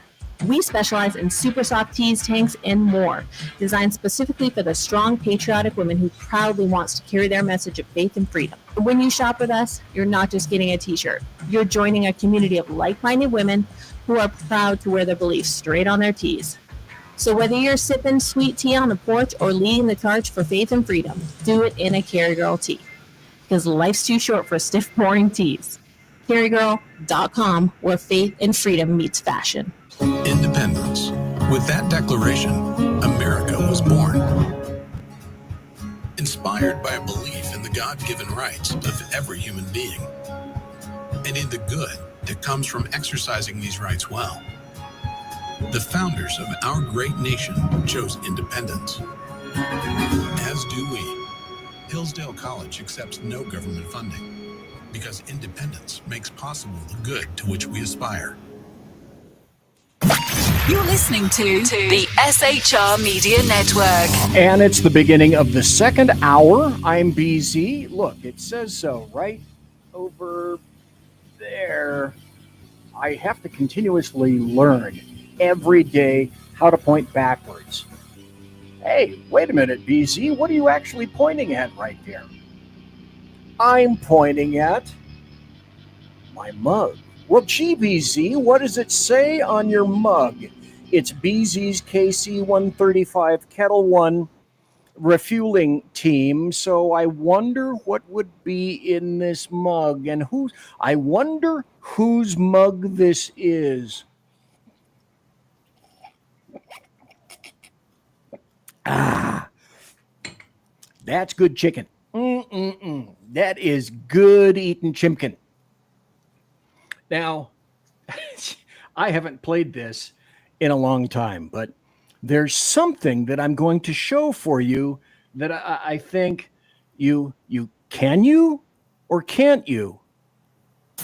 Tales from the You Can't Write This Shit department. Graciously presented by BZ. Here in the Berzerk Bobcat Saloon. Well, I guess maybe you can write this shit, depending upon what the story is. Here's a story that I kind of foreshadowed before the break, and I said, I will tell you about this. And it comes from really how does this happen? How does this happen? Because here's the story. This is from the Herald Sun News and Observer, part of the McClatchy Media Network. A long time ago in a galaxy far, far away in the 70s, I worked for McClatchy by way of KOVR, the Sacramento Bee, and mostly KFBK. I was a stringer, a photographer for KOVR and the Sacramento Bee, and I was also on the radio at KFBK. McClatchy has changed once Eleanor died. Speaking of I've got, you know what I have way over there? I'm going to have to point to it. Way over there, there's a closet, and I have a lighted pumpkin, and I bring it out every year. When my shows begin next month in October, that pumpkin is going to be right over there, just like it customarily is, and it will sit there. I can't wait, because when October comes, that means one very important thing to me. Fall is here, and it gets cooler, and the days get shorter, and I love fall, and I love winter. Spring, okay. Summer, I hate summer. Orange County officer, self-described Antifa, fired over social media posts.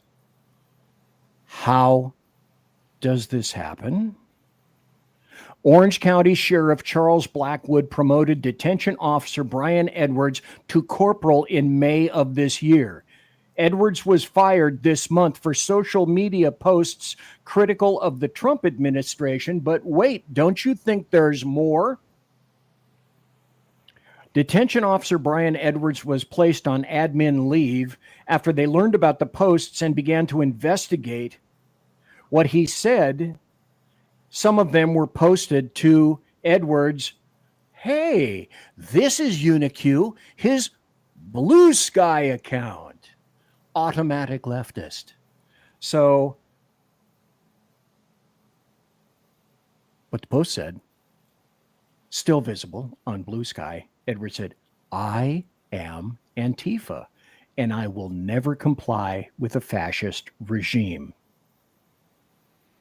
And so it should shock no one, particularly this moron, that he gets fired, because you do not have a right to free speech. One of the first things that I discovered in law enforcement, imagine that. Let me catch up with the comments. That kid should get a call from President Trump, expelled, and mission ready men. Wow, I'm sure is in regard to Earl. Could you have imagined this while working law enforcement? Number one, that, having Antifa in law enforcement would have been like me saying, oh, a member of the SLA or the Weather Underground in law enforcement is just, that's such a petty issue. In our time, Earl, we could never imagine it. But we have to, because it's a reverse universe, as I'm showing. This is not just a happy story. This is a wonderful story. And again, if I had my new segment, damn it, I'm going to have to write this down. Excuse me while I write this down, because I have no brain, but I'm going to write this down. I'm going to have to create a new segment for stories just like this called Tales from the House of Schadenfreude. That's how well I write, which is not really well, but this is just a little tickler note in my tickler file telling me, hey, here's something very important that you need to do. But this is like, oh, James, welcome. Good to see you here. Everybody says hello to James, including Jersey Joe. And damn it, I don't think that did I say hello to Mission Ready Men? Did I say hello to Jeremy Hansen? That was a big screw up. Now he's a domestic terrorist. Turtledum ass sale. That's true. This story, ready man, he knows where I'm going to go. Well, he can see it, BZ. Come on, give him a break. Earl has eyes. This was great. Oh, and James said, hey, last night was great regarding the Bigfoot and Sasquatch show. Thank you very kindly, sir. I'm going to be putting that up in social media so people can go see it again in podcast in just a bit. This was great. This occurred today. ICE arrests the leader of Iowa's largest school district, says he was living and working in the U.S. illegally. Just like, who the hell did the background on that Antifa idiot that got let into law enforcement? Who the hell did the background on this guy? So this guy was, as the Iowa leader says, this guy was a well-liked leader of Iowa's largest school district in a traffic stop today. And they arrested him after he fled into the woods, leaving educators and community members stunned. Oh, they swooned. They had the fantods. They looked around rapidly. Where's my fainting couch? I need at least 3 for my other 2 leftist friends. This is some funny shite right now. So, Des Moines, Iowa, public school superintendent Ian Roberts was in the country illegally, and he had no work authorization. He's from Guyana in South America. He was considered an ICE fugitive because he was subject to a final removal order issued last year in 2024. So they found him. They initiated a traffic stop while he was driving in his, you'll love it, wait for it, he was driving in his, of course, school-issued vehicle, right? So he fled. He took leg bail. And they found it abandoned in a woody area. They finally found him, took him into the custody with the help of Iowa State Patrol. And so he was brought to jail, and nobody knows if he has an attorney, nor do I really particularly fucking care at this point, because it just got more interesting. Roberts, who described himself as a longtime gun owner and hunter, was in possession of a loaded handgun, $3,000 in cash, and a fixed fuck. If I can't make fun of myself, who can I? And let me try it again. And a fixed blade hunting knife when he was arrested. Again, who did the background? My guess is Gaups. Guilty, overeducated white people in Iowa go, oh, this poor man from Guyana, he says he's educated. We'll buy everything that he says. And they install him as the head, the superintendent of the largest school district in Iowa, comma, you stupid shits.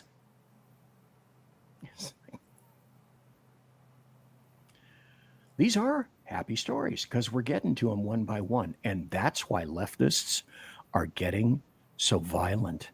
Because just like the video that I began with at the beginning of this show, you come up to them with a cogent and rational and logical argument, and they can't take it. They go 210 over 190, and the only thing they intimately and immediately respond with, because everything else has failed, is violence. And they don't mind who gets dropped because of it. If there was ever any question about who the good guys are in the world of politics right now, I think that question has been answered. Imagine being so sick and demented that you make a terror threat against a prayer vigil. A 19-year-old man named Zaylin Dunbar posted on Facebook sharing his intent to drive his F-250 pickup truck through a crowd of people at a Charlie Kirk prayer vigil. There were about 2,000 people that attended that prayer vigil. Now, he says that he was just goofing around. He was playing dumb. But that's the culture that the radical left has cultivated for years now. Just in the last couple of weeks, there was an attempt to firebomb a Fox News van. Charlie Kirk was brutally assassinated. Now, the other day, we have a radical leftist attacking ICE officers and killing a bunch of illegal aliens. And this guy saying he wants to drive through a prayer vigil with crickets from the radical left. Because why would they say anything? You cannot cede to anyone. Leftists, Democrats, globalists, progressives, communists, socialists, fascists. They cannot cede an inch. They have to pull out a micrometer to see if they, well, can we give a molecule? No, because if we give an inch, he will take a mile. Let's catch up with comments. Wait, here we go. Bet he would have gotten gas for the vehicle with a school-issued credit card. Well, yeah. And of course, as UBG continued to say, handgun, hunting knife, $3,000 cash, all you need for a fun Saturday night if you happen to be watching Dr. Strangelove, as Slim Pickens goes through the box if they have to bail into Russia and encounter the Ruskies. Let's take this guy off the screen because I have more.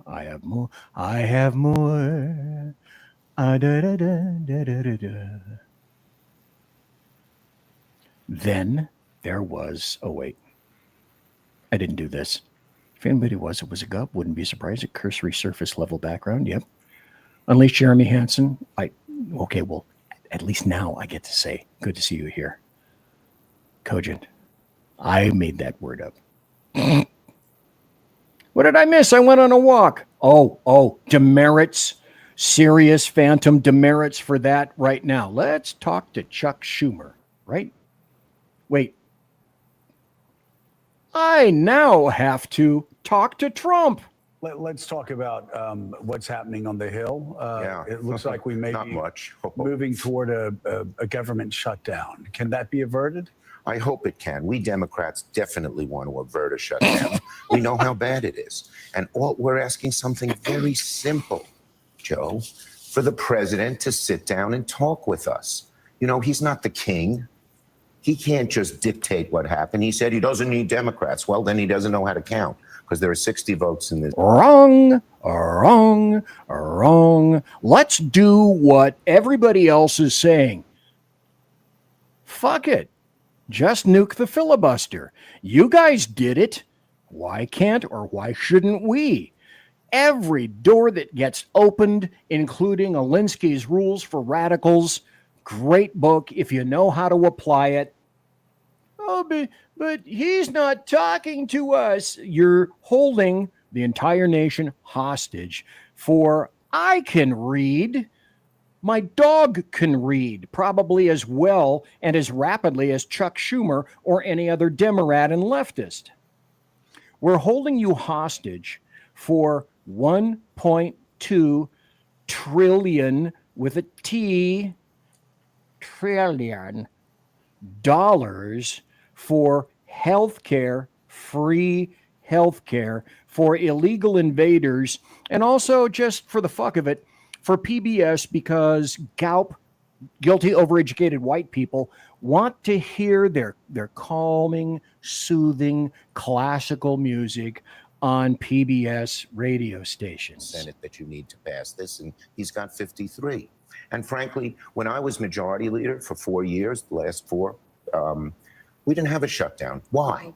Because I sat down and talked with Republicans and we compromised. No, here's why. Because the Republicans caved, K-A-V-E-D, caved. Republicans caved. For those of you who just tuned in, caved. And then, of course, there's this. Now, do you suspect that BZ might have something to say about this? Because he's been talking about this for quite some time. Even back, and I have the stories to prove it, even back in 2016. Remember I said, and I showed you earlier, nobody's above the law. Jamie the Leak Comey isn't above the law. So why shouldn't he be held to answer? Well, here's a happy story. Guess what? He was indicted for 2 counts of false statements. Now, perhaps some of you are thinking, well, okay, it's been, how long? 4 years plus under Joe Vegetable and the auto pen regime. So why the kind of big push? Because the statute of limitations is running out. And so use them, smoke them, use them, or lose them, essentially. And that's what's happened. Let me go back because I have the internet and I can find shit because I have a motivation to. Let me go back and remind everyone of this. This is from CNN. This story is still up. Well, I can find it. Anyone else can find it. This is from June 8th, 2017. So, only 8 years ago, James Comey hoped the leak would lead to a special counsel on Russia. So then the Mueller investigation came out, wish granted, ding, and Mueller said essentially, well, we didn't find anything.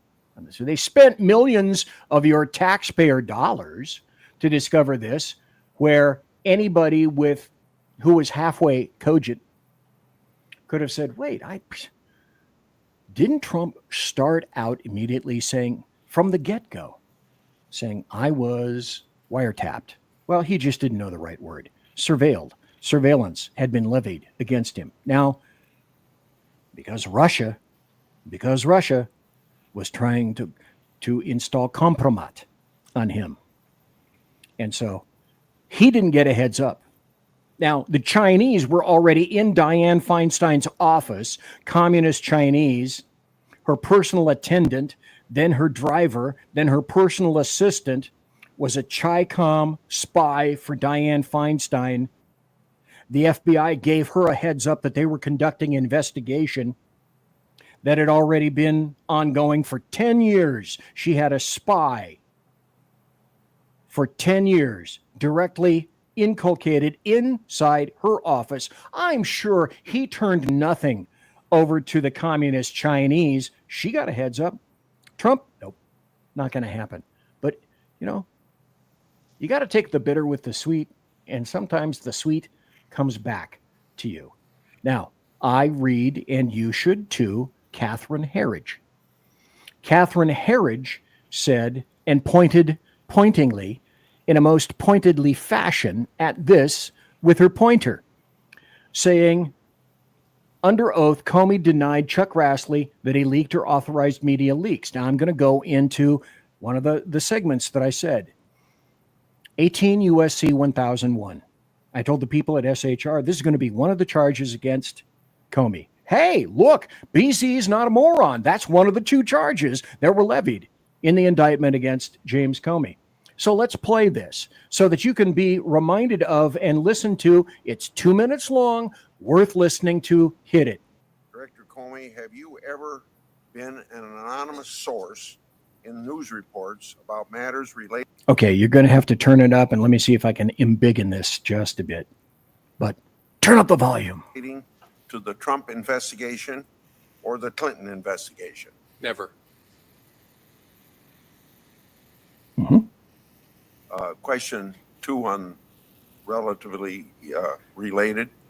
Have you ever authorized someone else at the FBI to be an anonymous source in news reports about the Trump investigation or the Clinton investigation? No. Has any classified information relating to President Trump or his associates been declassified and shared with the media? Not to my knowledge.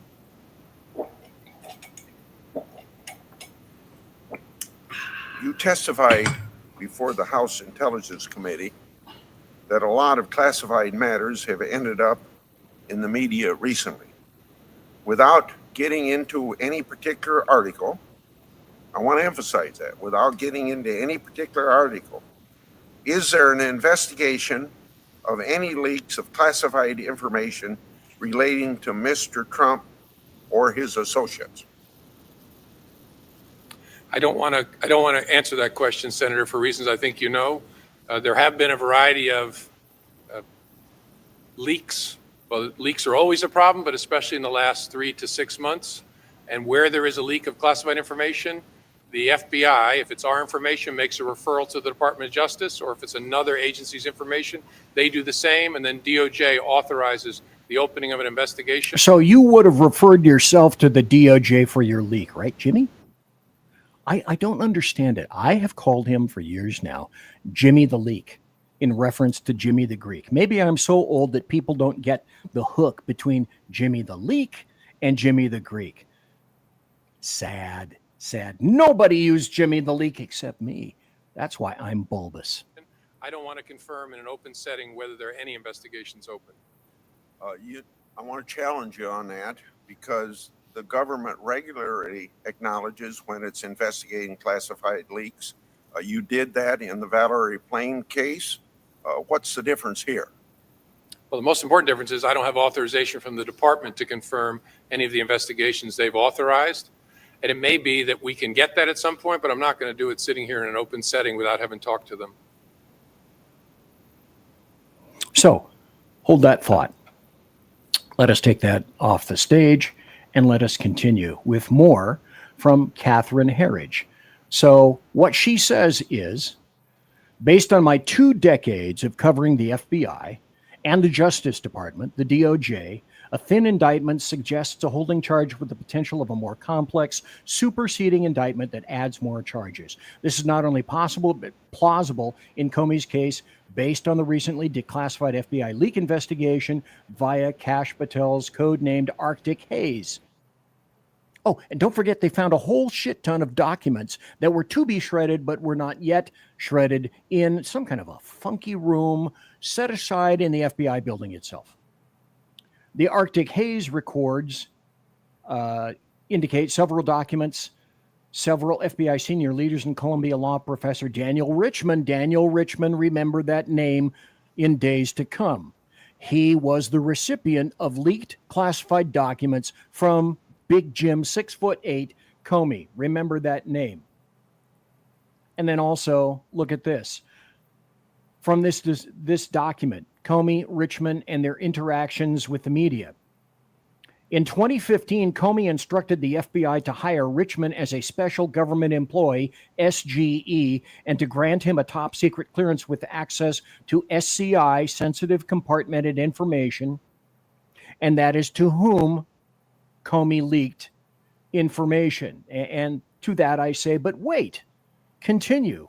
Let us not forget these things. Let us insist that we're going to motor on. This was what I wrote way back in, oh gosh, when was this? 2017. James Comey, leaker of classified U.S. information. Let me catch up with comments right here. Trump even had the auto pen as Biden's photo. No, that was true. Anyway, mission ready men, got to run. Have a great night. See you, Big E. Take care, sir. Feinstein, Swalwell, and Schiff, all compromised by China. Absolutely they were. Let us continue. Comey's private memos on Trump conversations contained classified material by John Solomon. More than half of the memos former FBI Director James Comey wrote as personal recollections of his conversations with President Trump about the Russian investigation had been determined to contain classified information themselves, according to interviews with officials familiar with the documents themselves. Look, I had a video all about this. YouTube has since 2017 yanked it out by the roots. Imagine. The revelation reveals the possibility Comey broke his own agenda rules, his own agency rules, and ignored the same security protocol that he publicly criticized Hillary Clinton over in the waning days of 2016. Look, I believe I have a video to play. Dismissed, you gave information to a friend so that friend could get that information into the public media. Correct. Okay, you did hear this, and this video will be in the show notes from this show. Let me rewind it. Comey admits to a very important thing here. Play again, BZ. You said after you were dismissed, you gave information to a friend so that friend could get that information into the public media. Correct. That was classified information. Huh. What a shock. But here he is saying, indeed, well, yes, I admitted to that. I did that. Here's September 2016. FBI director is complicit in the Clinton email scandal. I went back and scoured stuff in X through my accounts of this over the years to find this X piece and video still up. Let's play. Unless they decide it's not going to play anymore. The FBI director, Mr. Comey, is personally compromised. He's complicit in this scandal. And there's a larger, besides that very unfortunate, very sad circumstance, the larger thing is the institutional damage done to the FBI. This is not something that the institution will get over. They've been shamed by this. It's corrosive to the public's trust in the justice system and to law enforcement generally. There are unintended consequences to this entire affair beyond Mrs. Clinton's reckless treatment of classified information and her absconding with federal records. Truth. Well, folks, I'm BZ. We are, in fact, going to take another break because some of us may have to use the electric Winkle chamber, so weiter, and other information. If you need to hear the lamentations of their women, go right now. Conservative media done right. You're listening to the SHR Media Network. Listen in to the Reaver of Common Sense, where we cut through the noise of news and politics with a show equipped for bombast. Tune in Mondays and Fridays at 9 p.m. Eastern, 8 p.m. Central, and 6 p.m. Pacific, featuring a refreshing dose of reality. Jersey Joe fearlessly tackles the tough topics with no nonsense. Just pure common sense. Visit shrmedia.com, where you can hear the Reaver of Common Sense in action. He may not always be polite. He may not always be refined. But one thing's for sure. He always tells it like it is. Are you looking for a way to boldly express your faith and love for your country? Then check out 7 Armors, the premier apparel company for patriotic men of God, where faith meets freedom in style. Our t-shirts are more than just clothing. They're statements. Bold, stylish, and meaningful. From timeless messages to modern designs, we've got something for every patriotic man of God. Wear your beliefs proudly with 7 Armors gear. Don't miss the chance to wear your faith and freedom on your sleeve. Visit 7armors.com today and join the movement. That's the number 7armors.com. 7armors.com. Faithful, vigilant, steadfast, passion. Are you looking for bold, honest conversation about the issues shaping America? Well, let me welcome you to Unleashed 101 with Jeremy Hansen, where we take you beyond the headlines. We dive into politics and culture, the struggles of everyday life. It's raw, real, and unfiltered. If you're ready for truth with a punch, pull up a chair and join us. That's right, Unleashed 101, where real talk feels like home. Find us at unleashed101.com, Spotify, Apple Podcasts, iHeartRadio, and more. We look forward to seeing you. Unleashed 101 with Jeremy Hansen.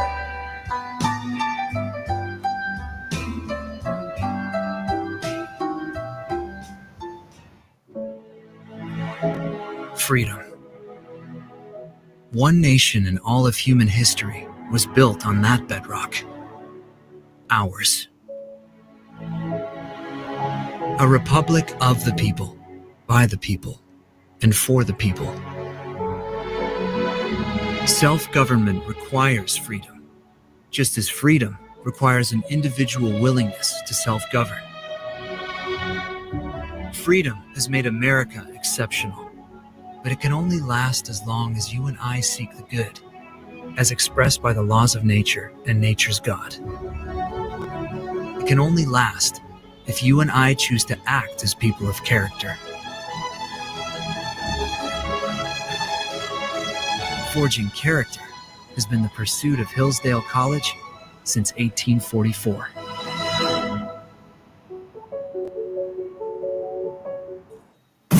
You're listening to the SHR Media Network. It's the final half hour of the show. It has been quite a show, quite a presentation. Kudos to all the people that were watching. We have 628 subscribers right now. We need more. We need 650. So if you would, share the show to all sorts of other people. Share everything that's on the SHR Media Network to all your friends, even your enemies, people that maybe they don't like you. Put a note in their mailbox and say the fat guy is somebody that you need to listen to. Like maybe the SHR Media Network is somebody that you need to listen to. Because who am I really? Behold the ancient, obese, conservative Sherpa in his natural element, a wondrous cornucopia of vibrant foliage festooned upon his face, various tiaras adorning that scabby pate, creating a veritable carnival of conservative cogitations and, some might posit, an overload of bulbosity, unrestrained. Please, citizens, avail yourselves of his liquid offerings as the saloon continues, unabated, like bad Bolivian gas station sushi. And because it's the final half hour, then this is what needs to be said. Because, folks, only a half hour. Folks, this is BZ's final hour. Step up. Last call for alcohol. Now, the question remains, will BZ be going into overtime?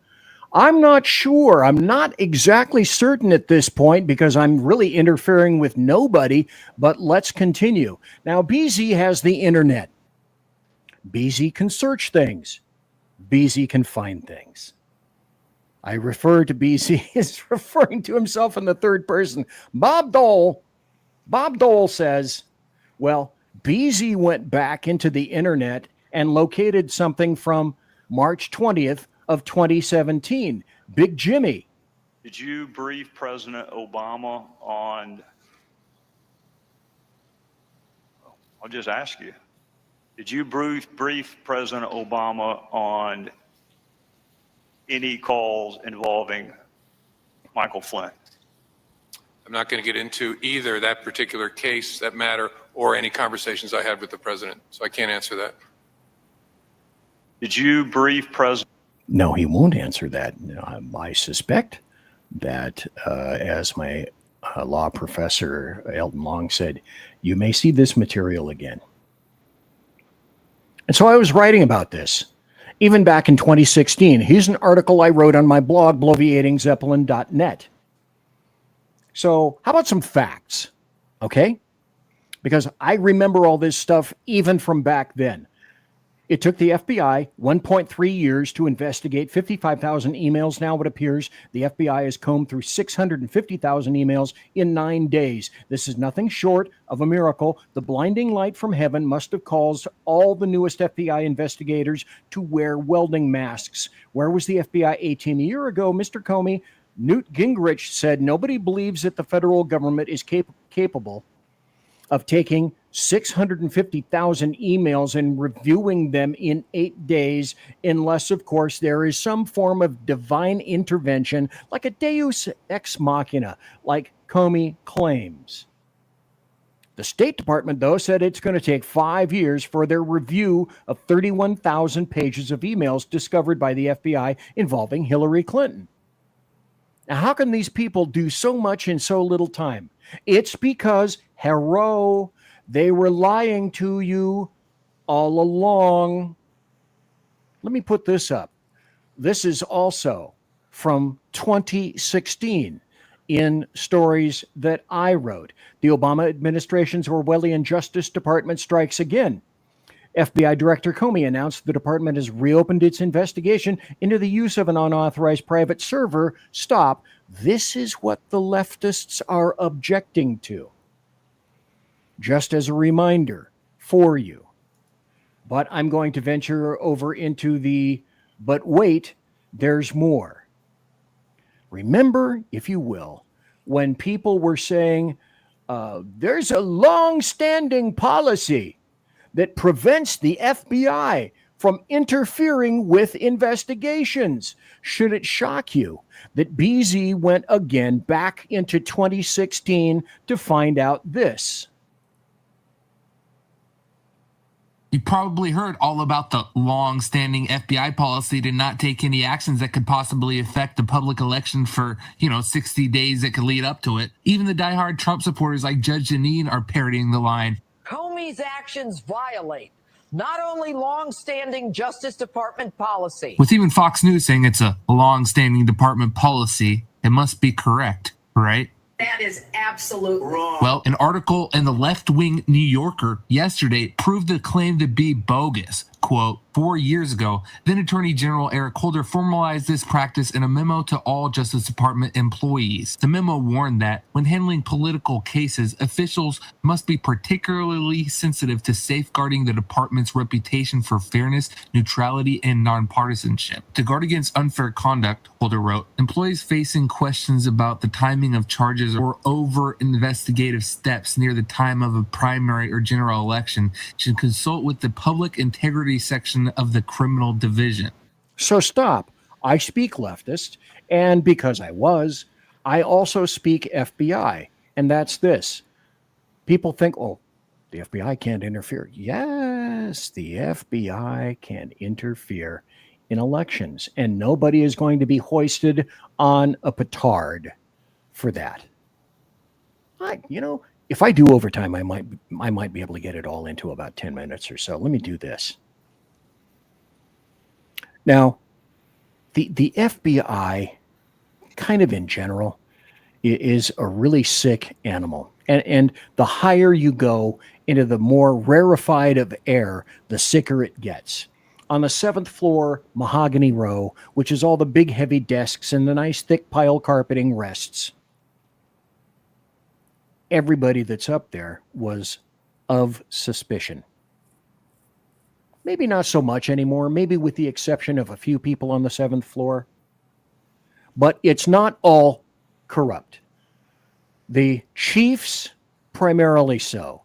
The new few chiefs, maybe not so much. But I think they're fighting against at least 10,000 to 15,000 individuals that are obviously and clearly against them. Not all. I wrote this back in October of 2016. There are a lot of FBI agents that are were pissed off at Jimmy the Leak. And they're unhappy with the DOJ. And they're unhappy with Comey. And they were not pleased about what Jimmy Comey was doing, Jimmy the Leak Comey, was doing to their beloved FBI. Because if for no other reason than this was a story that I wrote back on July 7th of 2016 that I want to remind everybody of. You notice the weasel words that James Comey was using with regard to Hillary Clinton and recommending the prosecution of Clinton. So at a hearing during this time in July, Comey went out of his way to make his own case and then fall back on a position and a decision that isn't his to make. What is the job of law enforcement, federal, local, state? It's to line them up, line all the ducks up in a row. PC, is there probable cause to believe that somebody has committed a crime? Not just reasonable suspicion. It has to move into the corner of probable cause. If so, an arrest is justified. Now, after that arrest, it is no longer of concern to the law enforcement agency. Then it moves over into the district attorneys, or in terms of the federal government, the Department of Justice. Comey's job was to line them up, line the ducks. If I think there's probable cause, make an arrest, ship it over to DOJ, let it become DOJ's worry as to whether or not it is prosecutable. But basically, James Comey decided that he was going to do his job in law enforcement and he was going to do the DOJ's job. It's not his job to do their job. So he admitted Clinton's statements were not true. And he confirmed some of Hillary Clinton's statements and explanations about her email server to the House Benghazi Committee last October were not true, as evidenced by the Bureau's investigation into whether she mishandled classified documents. Comey admits that Clinton lied, but the difference is this. You can lie publicly all you want if people are sufficiently stupid to believe it, like much of the electorate in the American media maggots. They're doltish enough to be able to do that. But you shouldn't lie to the FBI. My guess is that Hillary Clinton came relatively clean in 3.5 hours. But an historical note for everyone and many. The FBI will put you into an interview room and turn on their cameras and tape recorders, won't they? Well, I don't think she was placed under oath. And I don't believe the interview was recorded. Because things like that make it much easier to dispute later when politically necessary. There's no record. It's not completely official. So remember the church lady from SNL? I think it was from SNL. How convenient. It's always been massively convenient. So it was Comey, if you recall, who said, I don't believe there's enough to warrant prosecution by the DOJ. James Jimmy the Leak Comey, that's not your job. Those crimes were crimes of either, they're going to be crimes of general intent or crimes of specific intent. And if they're crimes of specific intent, you can always tell which is which, because in the code, it says with the intent to. And didn't Comey say, well, she had no intent? Yeah, if you charge her with the wrong things. Amazing how that goes. Because the FBI can certainly be trusted, can't they? Wait, what? What? The FBI cannot be trusted? The FBI had 274 plainclothes agents embedded in January 6th crowds, a congressional source says. The FBI acknowledged it had 274 plainclothes agents in the massive crowds in January 6th. But that was only 4.5 years after they said, no, we didn't. And then they began to parse words as to UC's undercover or whether they were plainclothes agents. Well, we didn't have any agents. No agents. No, we just throw a coat on an agent and go into the crowd. No. So it's a lie. It's a lie. This is a lie. This is a lie. This is a lie. This is a lie. And that's all a lie. And folks, if you think that, BZ, once again, you're talking out the side of your ass, okay, well, go see the show notes. It's gotten to the point where about the only people I believe anymore is the Babylon Bee.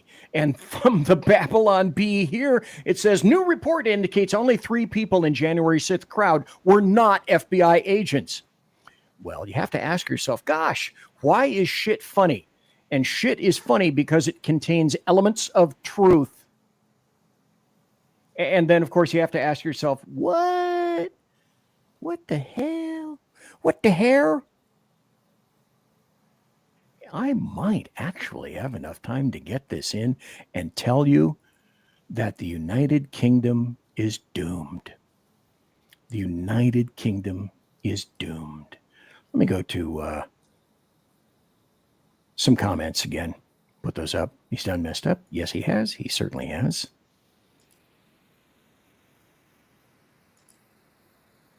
It's funny because it is true.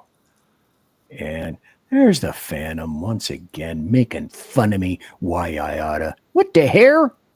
Well, let's play this. First, let's turn off my banner so you can see and hear the whole thing. This is Keir Starmer saying that he's going to go full out communist China. So guaranteed, if you've been up to snuff on China, China has a social score by way of media, and everyone in China is recorded. Everyone has digital ID. Everyone has digital everything. So here is Keir Starmer of the UK, 10 Downing Street, saying, today I'm announcing I'm making a free of charge digital ID. Woohoo! Free! That's going to entice everybody. Let me spell that out. You will not be able to what? Today, I am announcing this government will make a new free of charge digital ID mandatory for the right to work by the end of this Parliament. Let me spell that out. You will not be able to work in the United Kingdom if you do not have digital ID. It's as simple as that. So the UK has become full 100% comchink.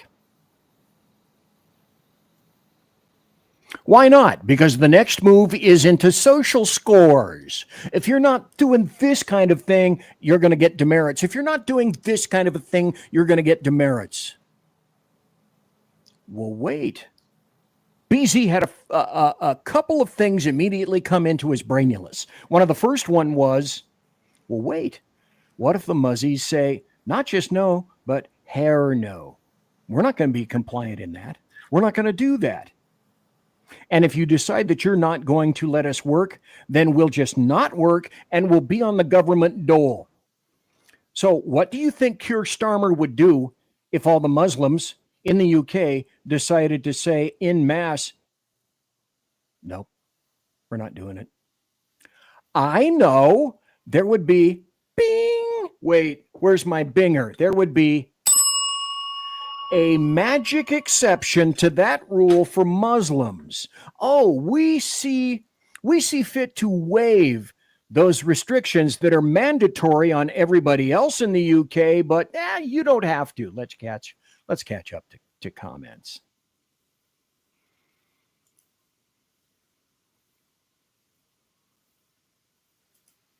Perhaps this one. Time in the UK for the mark of the beast. Yeah, pretty much. They need the Second Amendment. Oh, James Harbin, I can remember distinctly, and if I'd known that your comment was coming, I would have dredged up there's a video that I remember seeing of any number of people in the UK saying that, it's about time for the Second Amendment. Whatever it is that the United States has, that's what we want more of. We want their First Amendment and we want their Second Amendment, and what the hell? We'd like to have all the rest of their amendments. We'd like to have all the rest of their bills of right in the Bill of Rights. Jeremy Hansen says, yeah, it's worse. The world is going to see another world war soon. Well, everyone is up on tippy toes for every reason. Most of the UK muzzroachers are on the dole anyway. But what if they said no? What if there was pushback?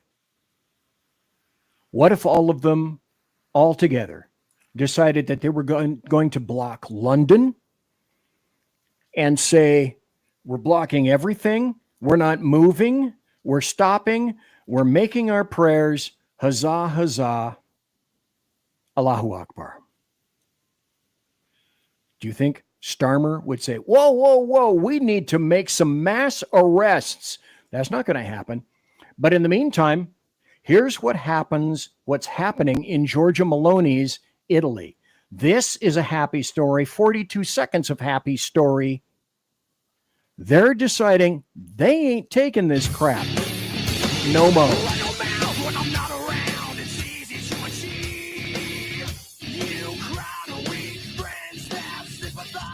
Oops.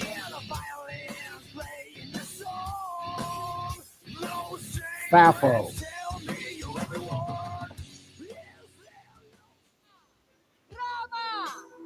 È Roma la capitale d'Italia, e vi dico di più. Roma Roma dovrebbe essere la capitale dell'Unione Europea e voglio portare questa rivendicazione nel Parlamento Europeo, perché la capitale dell'Unione Europea non può essere il posto più comodo dove mettere gli uffici, deve essere il posto che rappresenta meglio la sua identità millenaria. I can tell you for a fact, and I don't know why law enforcement doesn't use this anyway. I took down so many people with a lovely leg sweep when I was in shape in law enforcement, because if you're not in shape, you shouldn't be on the street. And I was. I don't know why more people don't use leg sweeps. They worked like championship. They worked greatly for me. And here's another story. Globalism is for losers. And Europe and the UK are finally starting to find this out. Did not want to let this moment pass by. What happened on Tuesday, what Donald Trump did on Tuesday, resets the agenda for this country, and that's why they hate him, and that's why they want him gone. And that's why they cut the teleprompter. That's why they tried to trip him up on the escalator. That's why they cut the microphone. They didn't want people to hear his strong, powerful message of we the people, not the globalists, but we the people. And I thought it's really gonna change the way the global structure works. We hope so. And imagine, by the way, all things being equal, if that happened to Joe Biden and there was no teleprompter, he wouldn't be able to deliver the speech. Donald Trump is not Joe Biden. Or if the stairs just stopped on him, that would have been really bad. That's a good point. Globalists are starting to live in fear because we're starting to interfere with the spice. Anyone who's a reader or consumer of the Dune movies or the Dune books by Frank Herbert and then his son, Brian Herbert, they all know that the spice must flow. In order for all this leftist bullshit to work and for the reverse universe to continue, the spice must flow. When you interrupt the spice to Europe, when you interrupt the spice to the UK, when you interrupt the spice to USAID, sphincters begin to clench all over the planet. Here's something else that I told you I would say. This just came out today. I'm going to have enough time, thank God, to put this up because you've been lied to. Let me go back to what I illustrated and put up at the first half hour of the show. This is Tylenol saying back in 2017, we actually don't recommend using any of our products while you're pregnant. Thank you for taking the time to voice your concerns to us today. In the meantime, leftist women are Tylenol more. I said I was going to say it, then I forgot to say it, and then I'm going to say it now. You know what? I've gotten to the point where there's no fixing or saving stupid. And I will say what I consider to be the obvious. We don't need any more leftist children on this planet. Leftists, go ahead with your abortion. You are absolutely, you are on missile lock with abortion. You are on missile lock with keeping your legs closed. You are on missile lock with no sex anymore.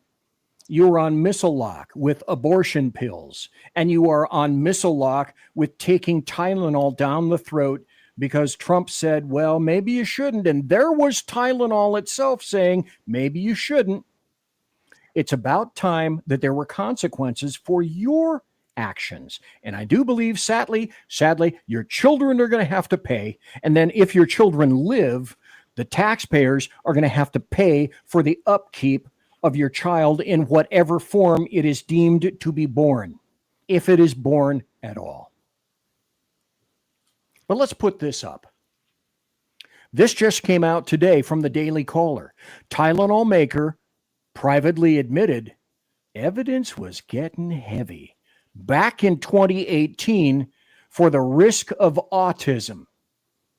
The pharmaceutical company behind Tylenol privately acknowledged the likelihood of an association between its drug in pregnancy and neurodevelopmental disorders like autism in children 7 years ago.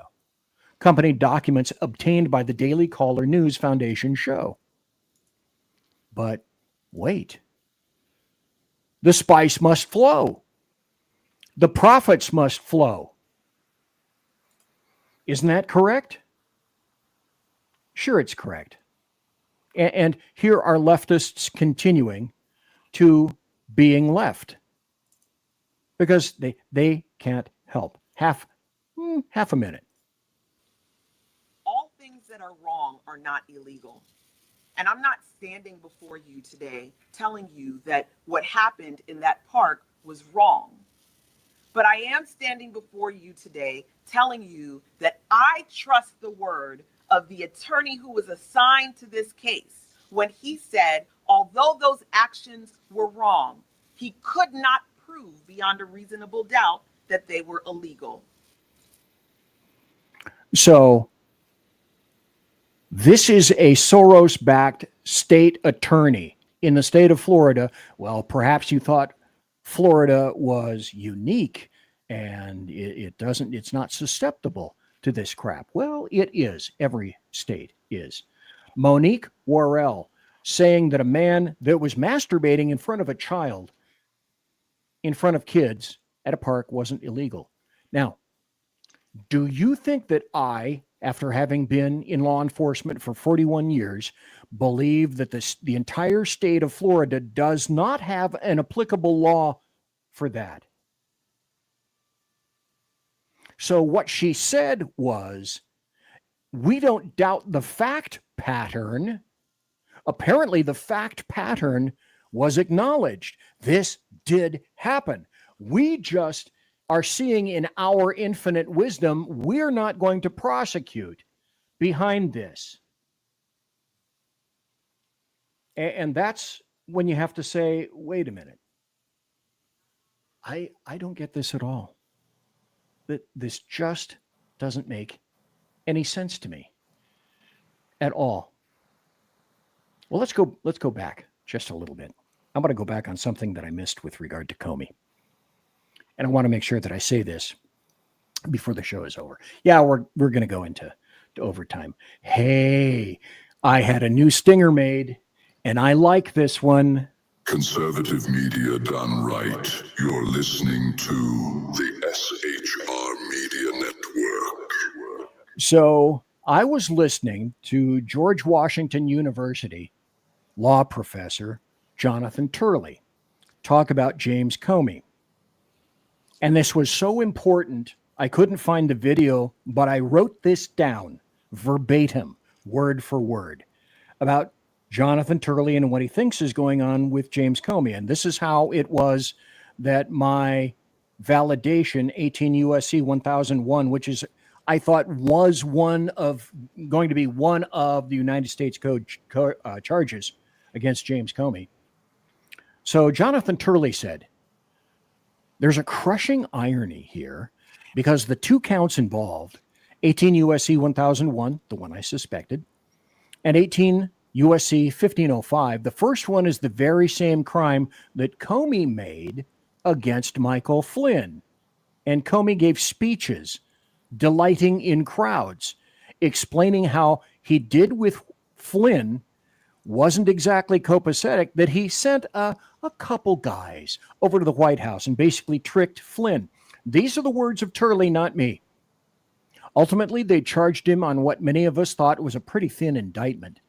So there is that irony. These two counts are mirror images, it appears, that they are alleging that the false statements also constituted the obstruction. Now, the interesting aspect to this is that it's very, very hard to make out perjury cases against particularly sophisticated players like James Comey. BZ says, but wait, there's more.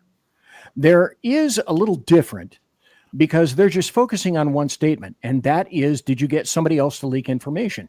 Now, that's true or false. This is Turley writing. That's true or false. And his aide and close associate McCabe said that he did order him to authorize him to make such a leak of classified information. That's me. We also know Comey later admitted that he called a friend, which I'm presuming is Columbia law professor Daniel Richman. Yes, you heard that name again, to get information to the New York Times and to the media after he was fired. Now, this is a rather murky situation for Comey. He's a careful player, But he's also a bit of a rogue operator when things get tense.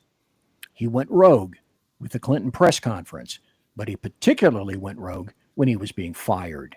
He removed material from the FBI. The Inspector General issued a scathing report saying that he violated FBI rules, but it did not find that he leaked classified information, but that information was FBI information. It should never have been removed. And then he himself admitted that he called up a friend to leak some information to the media. Now, that doesn't actually give him a pristine appearance. It suggests a foundation for this type of charge. None of us are happy about seeing political opponents charged, so this case is going to remain controversial. The president truly despises this individual, and it appears it's a mutual feeling. But when you look at the charge itself, it is different from what people might have thought. It's going to come down to whether Jim Comey is a leaker and a liar. And I'm going to leave you with this tonight. My guess is that this is going to be a toe into legal waters. And this is a test bed because they have to do it prior to the expiration of before they can charge him. And that is not far from occurring. The rules of evidence in the federal government are looser than they are in most states. That's a plus. But before the charges expire, they had to do something. Now, here's the toe in the water. If somehow an indictment is acquired and Comey is found guilty, this opens a door to just about anyone and everyone else. If Comey gets thrown down the well, that leaves open investigative possibilities for a whole host of other individuals, up to and leading to the FISA court. And I said a long time ago, the FISA court should have been held to the fruit of the poisonous tree doctrine. And if it becomes revealed that Comey and anyone else, because to embarrass the FISA court, they don't like that. That's very, very bad. But if it comes back that the FISA court was duped and lied to, that essentially means that the federal equivalent of the fruit of the poisonous tree doctrine must hold. And what that means is everything from a certain point when it's discovered that it is rotten fruit, everything from that point out is expunged and removed. And not just Comey is in this hot seat. All the rest of the people in that sphere, up to and including Barack Hussein Obama, are looking very carefully at James Comey. The chink in the armor, the weakest point. If we can find on these two charges, which seemingly seem minor, the door, folks, gets opened. And when that door gets opened, many other people begin to squirm. And the worm begins to turn.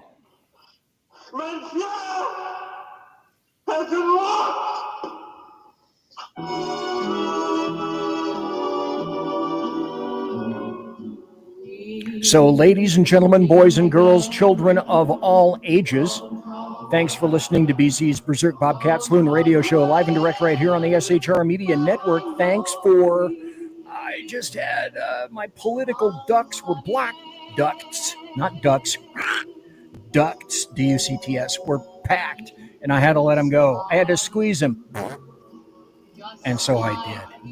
And as per normal, promotional consideration is by the Lockheed Martin Skunk Works, also by Shure and Electro Voice microphones, the people that, I bought my mixer from, the Arrakis company. And also, promotional consideration by the Pratt & Whitney Dependable Engine Company producing Thrust. You can trust. Tiaras are by My Little Pony. And of course, thanks to no guest tonight, thanks to you for being here, listening live, being in chat, listening later in podcast. Thanks to my personal KC-135 Kettle One refueling team, with whom I shall be consorting in less than about 10 or 15 minutes. Everybody, thanks for listening on a strange night that I customarily don't disabuse. Everybody quiet down now and get some sleep. Good night, everybody. Good night, Mama. Good night, Ben. Good night, everyone. Good night, Mama. Good night, Daddy. Good night, children. Good night, Daddy. Good night, Elizabeth. Good night, John Boy. Good night, Tim Bob. Good night, Tim Bob. Good night, Tim Bob. What's going on? I was asleep. What's everybody doing? Good night, Good night, Tim Bob.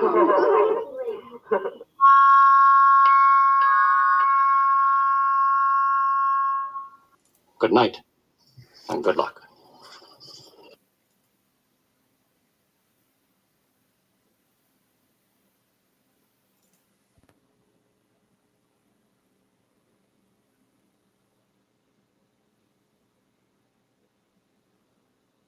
But like a Marvel movie, is the show really ended?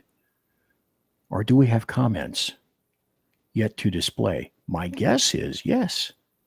We have comments yet to display. And so it was that the comments were in fact displayed. Thanks to Jeremy Hansen.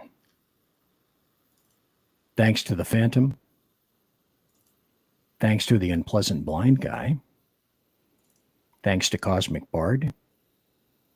Thanks to the Ever of Common Sense. Sean Lewis didn't show up, of course. Thanks to Mission Ready Men. Thanks to Jeremy Hansen. Phantom wants me to pay her $5 back. So in lieu of that, she's saying it's an amazing show. I'm not quite sure she believes it. I'll get the $5 to you, okay? Ease up, matey. And good night, Ed. Salutes. Amazing. You know what, everybody? God bless. Take care. Be safe. See you Tuesday night.